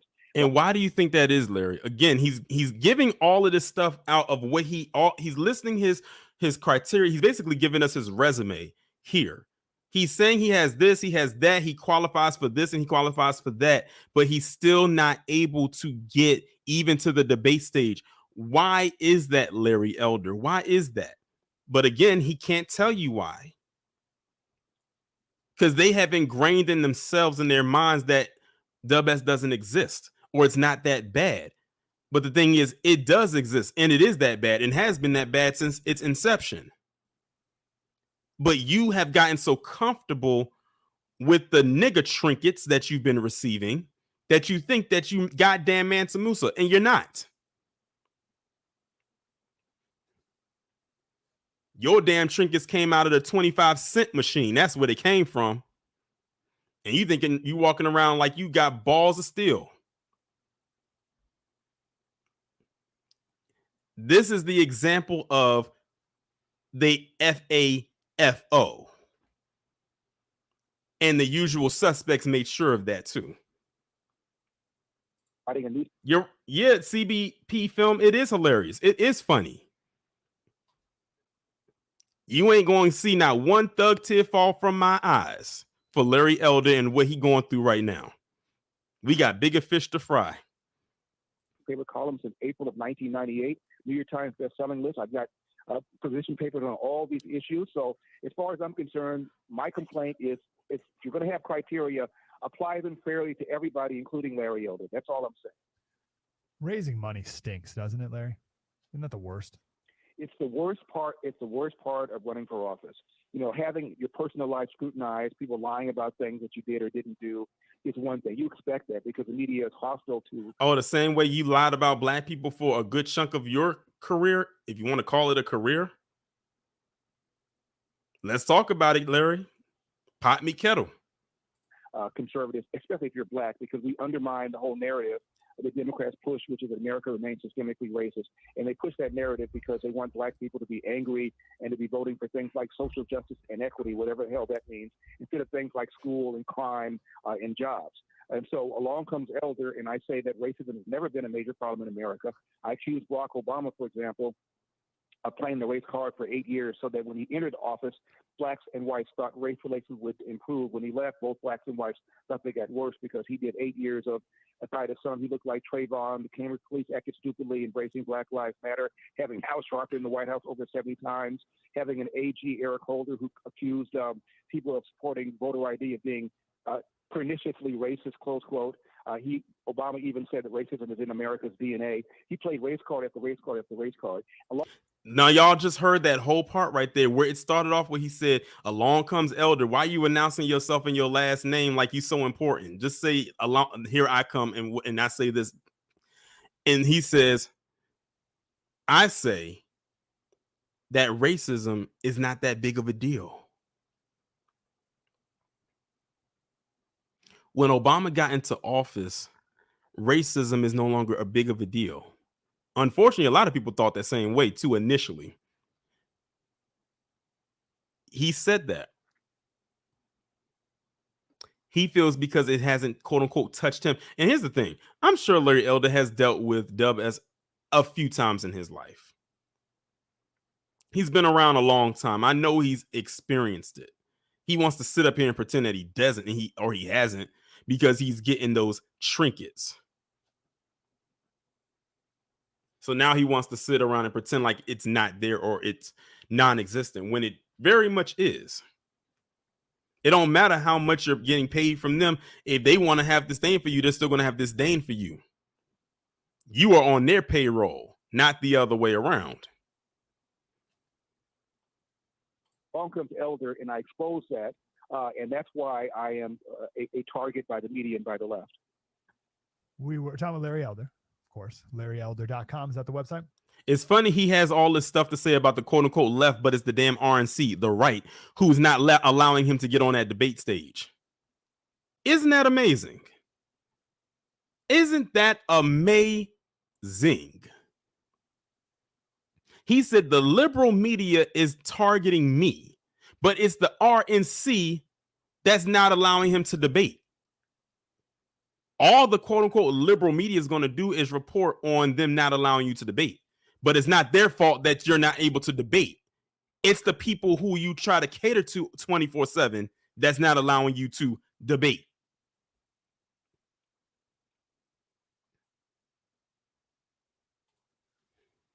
That's the website. And by the way, I've got a book about what would happen to the rest of the country if it governed the way California, a one-party state, has governed. It's called As Goes California, My Mission to Rescue the Golden State and Save the Nation. As you can see, Mike, my goals are modest. LarryElder.com. Go and donate, and let's make sure Larry gets on the debate stage next time here. LarryElder.com. Larry, I want to run something by you here that you're talking about, the father. He ain't getting on that debate stage. This part. So we talked in the opening hour about this Florida State criminology professor, Eric Stewart. And yes, Eric Stewart. Yes. What's so funny, Larry, about Eric? Well, if racism, if systemic racism is so clear, so pernicious, so obvious, why in the world do you have to fake data to prove it? It shows you it is BS. It's been BS for a very long period of time. America has never been less racist, and this whole movement for reparations is the extract. Now, watch this, y'all. This is when he's going to start talking about reparations. So really pay attention to this. Let me run it back a little bit right here. This is the part where he's going to start talking about reparations. Eric Stewart. And yes, Eric Stewart. Yes. What's so funny, Larry, about Eric. Well, if racism, if systemic racism is so clear, so pernicious, so obvious, why in the world do you have to fake data to prove it? It shows you it is BS. It's been BS for a very long period of time. America has never been less racist, and this whole movement for reparations is the extraction of money from people who were never slave owners to be given to people who were never slavers. So he's using the same talking point that PC loves to use when it comes to reparations. I never owned a slave. You weren't a slave. Why are you taking money from me? Again, it's coming from the U.S. government, but they're telling on themselves because they're saying that the U.S. government represents white people. I swear, like I tell you, let them talk long enough and they will reveal themselves. It's the same talking point they use. And I'm like this, if Larry Elder is FBA, I have no problem getting his cut when the checks get cut. I will find a good place and good use to use his money since it's a problem for him. What's going on, Rob? I'm surprised you wasn't here the whole time. We covering, we on the last bed buck on the bed buckathon. Larry Elder. It's funny that he was also talking about faking data when a lot of the people that be on social media, especially on X, formerly known as Twitter, be posting up these fake stats about black people and criminality all the time. But we're supposed to pass that along as if it's facts.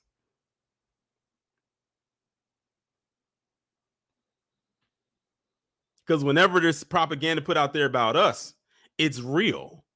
But if we put out actual stats and facts, it's fake news. It is complete and total nonsense. And by the way, notice that Barack Obama, Mike, his whole career, always opposed reparations. He hasn't said one word about this movement lately. You know why?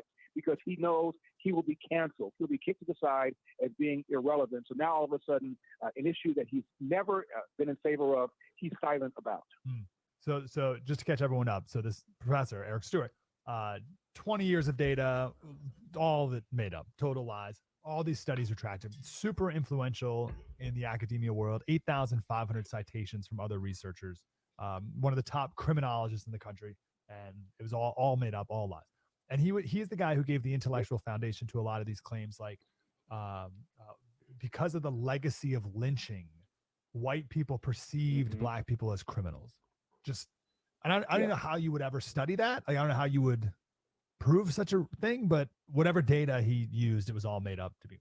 So we used that, and we talked about a Thomas Sowell argument. Oh God, they mentioned Thomas Sowell. I can only imagine all of the praising they about to do right now as it pertains to Thomas Sowell. I forget which book, maybe Intellectuals and Race, I think. And shout out to Professor Black Truth. He did it was a video that he recently did, a Moment of Truth video he did. I think it was a Thursday one, and he was talking about, he had mentioned Thomas Sowell so well. And what he had to say about him was very, very profound. And he talked about how in the late 1800s in the North, blacks and whites were very integrated. Very integrated.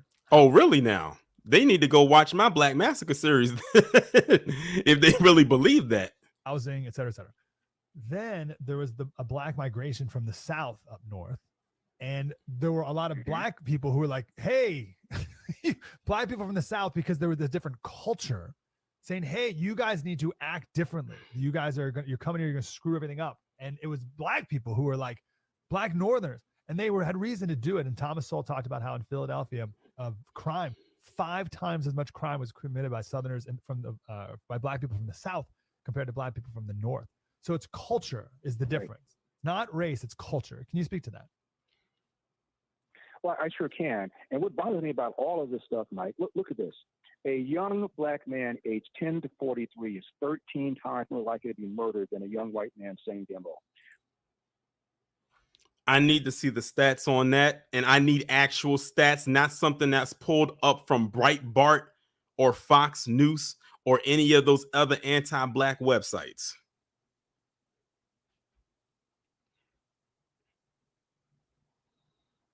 The number one cause of preventable death for a white male 19 years of age and younger is accidents like car accidents or drownings or drug overdoses. The number one cause of a 19-year-old preventable death cause of a 19-year-old black man or under is homicide, almost always at the hands of another 19-year-old black male.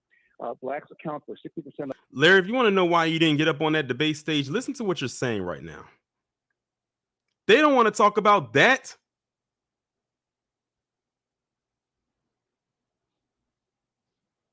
They do not want to talk about or hear you talk about that. He can never bring himself to admit that he is shunned just by everybody. So what does he have to do? Just get out there and say a bunch of nonsense like he's talking right now. Exactly, Deneen. Where is this data? I guarantee you he's not going to mention where you can find it. I'm like, if you're going to bring a stat like that up, quote unquote stat, then you need to bring up where you got that from. Because I know when I was in college and I had to do a senior paper, no less than 20 pages, we had to cite our sources. And none of them could come from Wikipedia, by the way. We had to cite our sources, do citations. We had to do citations in the paper and have a citation page where they could go back and look to see where we got it from to avoid plagiarism. This dude just said that the highest stats of black men's death from the ages of 10 to 43 is from homicide. Where is the stat to back that up? I need to see where that came from. The shootings, the robberies, and homicides in America. Unless you're prepared to say that black people are just genetically inclined to commit more crimes, and I assume people are not, if it isn't fatherlessness, please tell me what it is. How in the world can you blame that on systemic racism? There's plenty of ways. This goes back. Now he's delving into the black on black crime part right here and saying how he says, I'm not going to sit here and say that it's genetically inclined, but if we can't say that it's not from fatherlessness homes, then where is it from? Well, I got a question for you, Larry Elder. We had Peyton Gendron, Ryan Palmer, and Dylan Roof. All three of those PC men committed anti-black domestic terrorism by murdering several black people in enclosed spaces. And guess what? Every last one of them came from a two-parent household.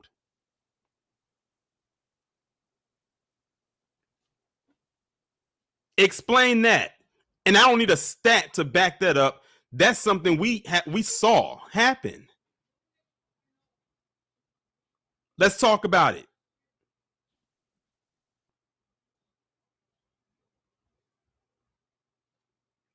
When's the last time you seen a black man from a single parent household go and slaughter a bunch of people because they weren't black?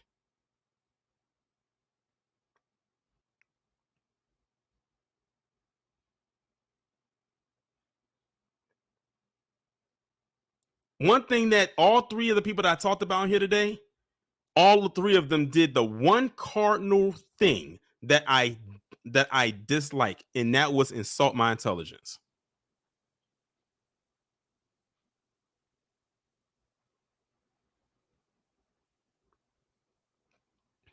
Remember when they tried to say that black man in Wisconsin, was it Wisconsin? I forgot where it was. The one that drove the car through that Christmas Day parade.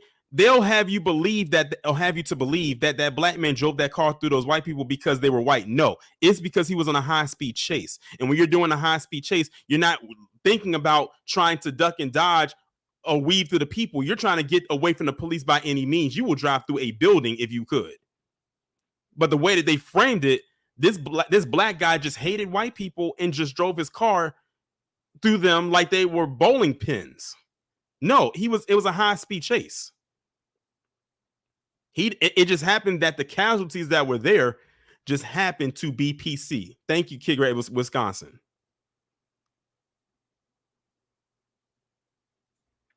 Now, unlike what happened in Charlottesville, let's talk about PC on PC crime, Larry. In Charlottesville in 2017, where you had that guy ran his car through all those people. Now, that was a diverse crowd. But the one person that died was a woman by the name of Heather Heyer. Now, Larry, why aren't you talking about that? That's recent. It's not even 10 years.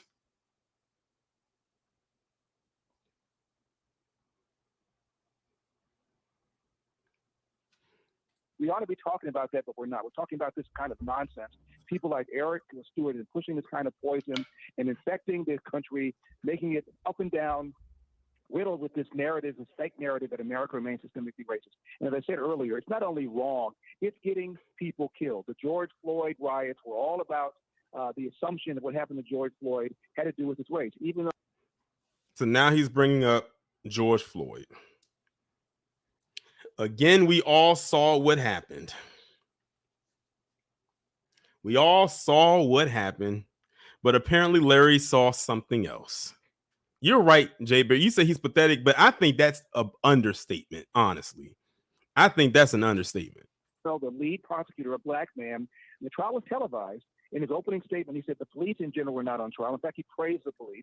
He said the Minneapolis PD in general is not on trial. This individual was on trial for what this individual did, and he never even intimated that what Derek Chauvin did to George Floyd had to do with his race, and Derek Chauvin was never charged with a hate crime. Yet you had the deadliest protests and riots in the history of America, 35 people killed, 2,000 police officers wounded, $2 billion worth of property damage, all because of this fake narrative that whatever happened to George Floyd, however you feel about that.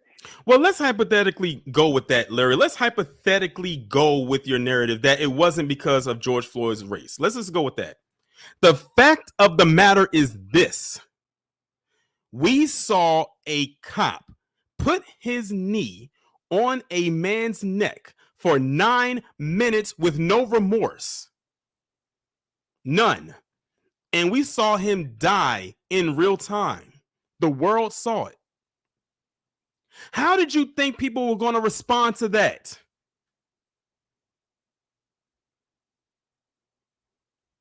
This goes back to what Jason Whitlock was talking about with Henry Blackburn and Travis Hunter. Oh, the hit wasn't that bad, but he did have a lacerated kidney and has to be out for 3 weeks, and he was hospitalized.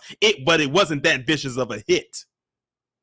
So apparently, Larry Elder, the video that you saw wasn't that bad, but a man is deceased. He's not coming back. This is not a video game where someone dies and you start over or restart at the checkpoint and you come back and continue to play. He's not coming back to this world. He's done.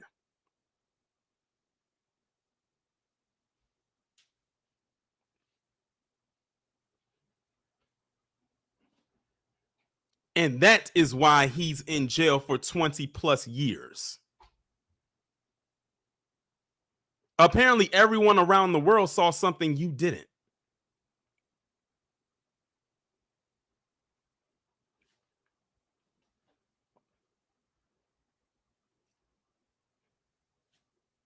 Had to do with his race when it did not. This is what kind of damage people like Eric Stewart, Al Sharpton, Barack Obama, and Joe Biden are doing. I mentioned Joe Biden because he goes to Howard University and at a commencement address says the number one threat to the homeland is white supremacy. Are you mad? Are you nuts? Most homicide is same race homicide. Most whites who are killed by other whites. Most blacks who are killed by other blacks. Let's hang on to that. Let's hang on to that. Granted, when Joe Biden said it, first off, we didn't need him to say that, considering what we know about Joe Biden. He said most crimes committed are proximity. He didn't say proximity, but he might as well have. He said whites are mostly killed by other whites and blacks are killed by other blacks. And that should be the end of it. They love to overinflate so-called black on black crime as if it's this great epidemic that super exceeds other proximity level based crimes, as if we are the only ones that engage. He said it out of his own mouth. But they continue to push this, black on black crime, they don't talk about everybody else. I've done several videos of proximity-based crimes that happen from other communities that aren't just black people, because I'm well-rounded like that. Unlike Larry Elder, of course.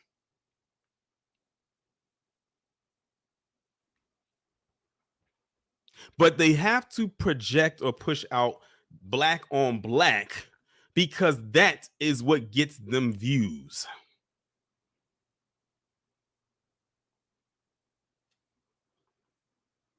Every year, Mike, there are a handful of interracial black-white homicides. Twice as many white people are killed by blacks. Oh God! Now, that's the other stat. That's the so-called stat where they talk about that it's mainly white people that die at the hands of black people in these interracial-based crimes. That's the new one. So we know that they love to put out there, 13% of the population commit 50, it's probably 50 plus now. But now they're saying that it's black people that commit crimes against white people at an alarming rate. Just like they did with the Asian American community so they can get that anti-Asian hate crime bill on the books. So we are figuring it out now. In order for certain groups to get hate crime bills, we have to put out there, well, they have to put out there that they're suffering at the hands of other black people. I'm telling you right now, I will not be surprised if they give the not so secret invasioners a hate crime bill, and at the base of that bill, it's because black people are terrorizing them. So as you can see, if you want to get a hate crime bill in this establishment, just say black people are harming you at an alarming rate, and you will get it, and you will receive. Exactly, Casey, the black boogeyman storyline. And again, where are these stats coming from, Larry? You have not produced one website or article or anything documented to say that any of this is true.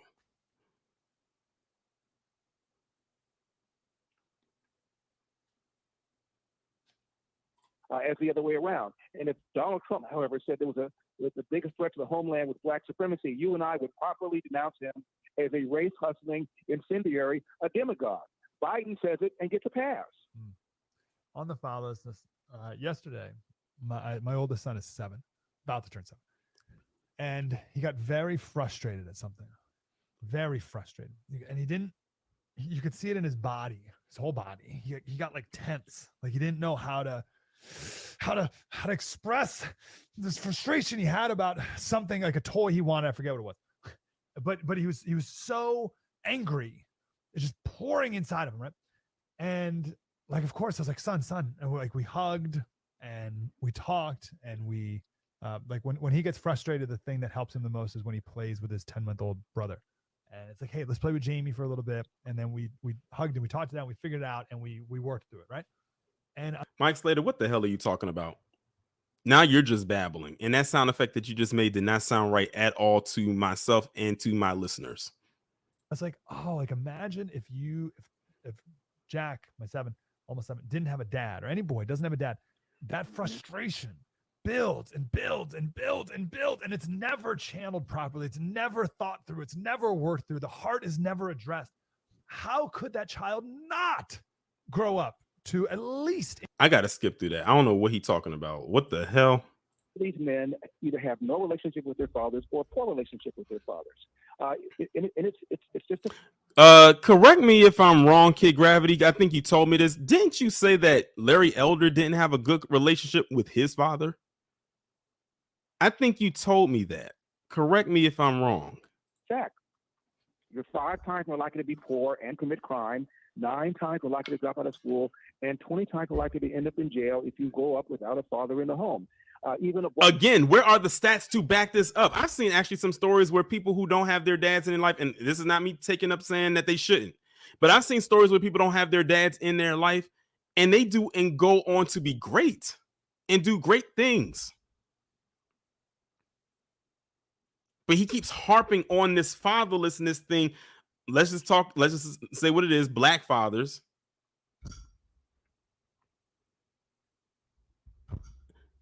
Because I think this is truly projection. Red Blitz said he's always talking about his grandfather. So CPB Film said he did. Are you saying he didn't have his father in his life?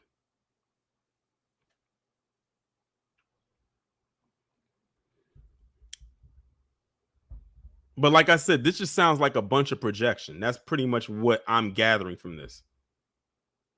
Barack Obama once quoted these stats, And when he did it, Jesse Jackson told him that he was, quote, talking down to black people, close quote. So Obama has virtually said nothing after that. It is clear when you don't have a father in the house, your life is not going to be nearly as productive. You're not going to make as much money. You're not going to be as well educated. You're not going to be as likely to be employed as. What? Okay. Let me run that back one more time, what he just said, especially about that employment part. People, close quote. So Obama has virtually said nothing after that. It is clear when you don't have a father in the house, your life is not going to be nearly as productive. He said, if you don't have a father in your life is not going to be nearly as productive. You're not going to make as much money. Not make as much money. You're not going to be as well educated. Not be as well educated. You're not going to be as likely to be employed. Most likely not to be employed. As if you have a father in the home. Unless you had a father in the home. Lies, lies, lies.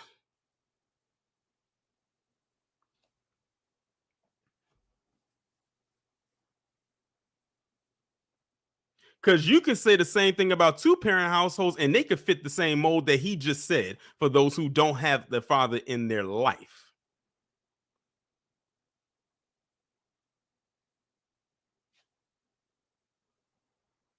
I'm just saying. Exactly, Jay Barry. He's just talking. He's, again, the same thing the other two did. They just start babbling after a while. These are just facts. Even think tanks like the Brookings Institution have documented all of this. Let me give you a devil's advocate. A think tank. He got his stats from a freaking think tank. An echo chamber. This is where he's getting his so-called stats from. A think tank. Poverty. Yeah, let me give you devil's advocate. So LarryElder.com, of course, LarryElder.com. Get Larry Elder up on the next debate stage. Come on, LarryElder.com. Donate, support every weekend. Okay, let me give you a devil's advocate, Larry. So I heard this argument once. Okay. That the data about the black father, it measures something like black kids born out of wedlock. And the argument is that's one thing, but that doesn't mean that the father, the unmarried father, is not present in the. So there's not data about the dad who may be living in the home but unmarried, or the black dad who may be living down the street and is still involved in the child's life. And for you, Larry, or anyone, me, to suggest that only the nuclear family is the way to raise a child is insulting and colonizing on black traditions and black ways of living. What do you say? Yeah. It's called the myth of the absent black fathers. And if you Google the myth of the absent black fathers, you're going to have a lot of hits. I respond this way, Mike, and it's real simple. I go back to what I said to you earlier. A young black man, aged 10 to 43, 13 times more likely to be murdered. Number one cause of preventable death for a young white man, 19 and under, accidents. Number one cause of preventable death for a black male, 19 and under, homicide. This is who they helm up as a quote-unquote leader, y'all. They, not us, they. If we speak against this, we're seen as everything but a child of God. This is why I tell black people, especially those in my chat, and shout out to Rob, I don't know if he's still in here. Oh, spoke him up, he right there. To embrace villainy. Because it's no way in hell I could wake up every day and be content with myself if I had the mindset of a Larry Elder. It's no way. Blacks account for 60% of robberies, shootings. And the thing is, Larry Elder is so dumb. He doesn't even realize that the person interviewing him right now is literally like gaslighting him into giving him or saying these things, thinking he got a friend in him. He's giving him he's like giving the keys to the kingdom. And murders in America. If it isn't the absence of black fathers, please tell me what your analysis is. Please tell me. And they never have anything. Obviously, I'm sure a lot of people have something, but you don't listen. Okay, that's why I phrase it the way I phrase it. The lack of a father in the home married to the mother. Whole different ball game when you have a father in the home married to the mother, as opposed to these drive-by dads who pick up their kids, take them to the park, call them on the phone, which is what the people say. And they say that people like Elder are pushing the myth of the absent black father. I'm talking about a father in the home married to the mother, where you see the old man get up in the morning at 5 o'clock, 6 o'clock. He doesn't want to, but he comes home. He does it every single day, where you see your father and your mother having conversations, resolving disputes civilly, verbally, without violence, where you see this every single day. It is an in-house, 24/7 role model that is absent when the father is not in the home married to the mother. That's what I'm talking about. It is particularly acute in the black community versus, say, the Asian American community, and the results are dramatically different. If it isn't the absence of a father in the home married to the mother, please explain to me what it is. That's great. I remember reading a few stories, and there's more than just the ones I've read, of right after slavery, so 1865, like right after, the lengths that former male slaves went to travel the country looking for his children. Nothing could keep him away from finding his children that he was ripped away from in the throes of slavery. Right. And that is what humans are capable of. And you mentioned welfare, and I don't like, that's true, but for some reason that I don't know if it's I'm not connecting enough dots, or it seems unfathomable, or it doesn't make sense that, what do you mean the woman would marry the government? Like, I get it intellectually. And let's talk about welfare, Larry, because I know you ain't talk about it, at least in accuracy. Who is the biggest beneficiary of welfare in America, even to this day? Even to this day, who is the biggest beneficiary of welfare? Let's take it a step further. Who was welfare created for? The answers to both of those questions should be the same.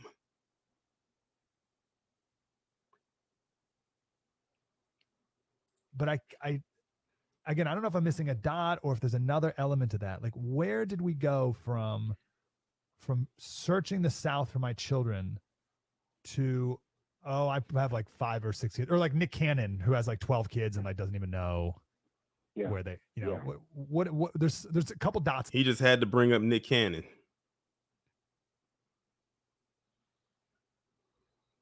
And I'm almost certain that Nick Cannon probably does know his kids. There, I'm missing. What else is there?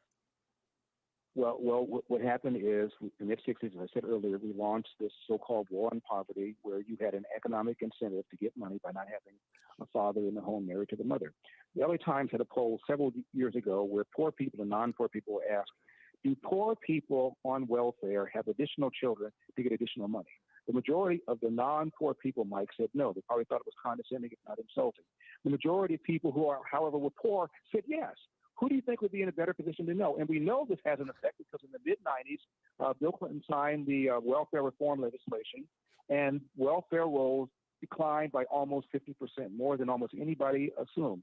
It turned out a bunch of able-bodied and able-minded people got off the couch when, for the first time, we imposed time limits on welfare and so-called family caps, meaning if you had additional children, you didn't get additional money. And all of a sudden, behavior changed. So we know it has created a perverse incentive that induces women to marry the government and induces men to abandon the financial and moral responsibility, because we saw what happened in the 90s when we changed these incentives. Yeah, it's wild. It's weird. I remember hearing this the other day that criminals are rational. Like they're making rational decisions in ways. And you're saying even these women on welfare, like having multiple kids with multiple dads that are not absent, is almost a rational decision. Like we've set the table in a way where that makes sense to them. Unfortunately, we have. And as I said earlier, polls have shown that when you ask poor people if people on welfare have... Notice he's saying poor people. He's not specifying by race.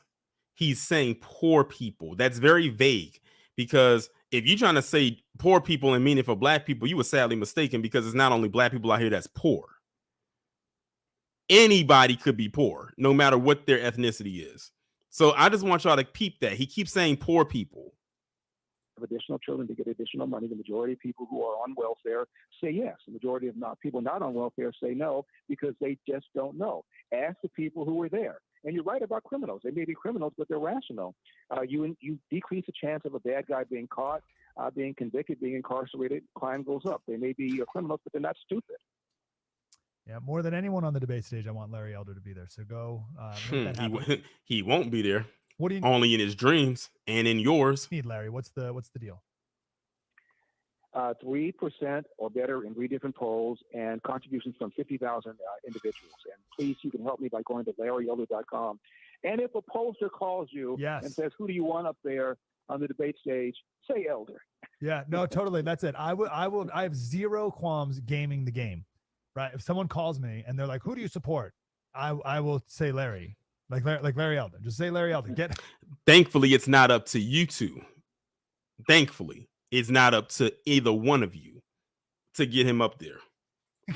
Even if Larry's your second, third, whatever choice, get Larry Elder on the stage and say Larry Elder. Get him at 3%. Is that fair? Is that immoral or wrong? I don't think so. Yeah, no, not at all. I mean, one of the guys that made the debate stage in Milwaukee, Mike, offered a $20 gift certificate for a $1 donation so that he could get to the 40,000 individual donors. I never did anything like that. I did it the revolutionary way. I'm asking people to go to my website and donate. Yeah, that's so right. I forgot about that. Wonderful. LarryElder.com. Larry, let's do it again, sir. I appreciate you. Okay, that's I feel like I have to do multiple breathing exercises after this. That's the end of that. My God, y'all, that was almost 3 hours worth of nauseum. I don't know who was worse between the three of these fools. But man, we have made it to the end, y'all. We have made it to the end of the road, like Boyz II Men said back in the 90s, of this. Yet we had a little hiccup earlier where my PC restarted on its own on me, but we came back swinging like we never left. But we have made it to the end of the Bed Buckathon. I cannot wait to see what y'all got to say about this nonsense down in the comment section below. Shout out to everybody who came through. Shout out to everybody who stayed for almost the entire 3 hours. Shout out to those of you who came, but y'all had to leave for whatever reason. Shout out to those who couldn't catch it, but y'all are going to catch the playback. Shout out to the people who donated, hit the super chat, the fundraiser, Iron Will, Ricky Manor, LW, Levon, Pretty Girl Loves Trap Content, JoJo, SD Johnson, Tyrone Brown, and J-Dog FBA. Shout out to the people that hit the Cash App as well. I definitely greatly appreciate it. This is probably one of the longest live streams I have ever done ever on my channel. And it's crazy it had to come down to this. But I had to do all of this in one sitting because there's no way I would have been able to do this in multiple.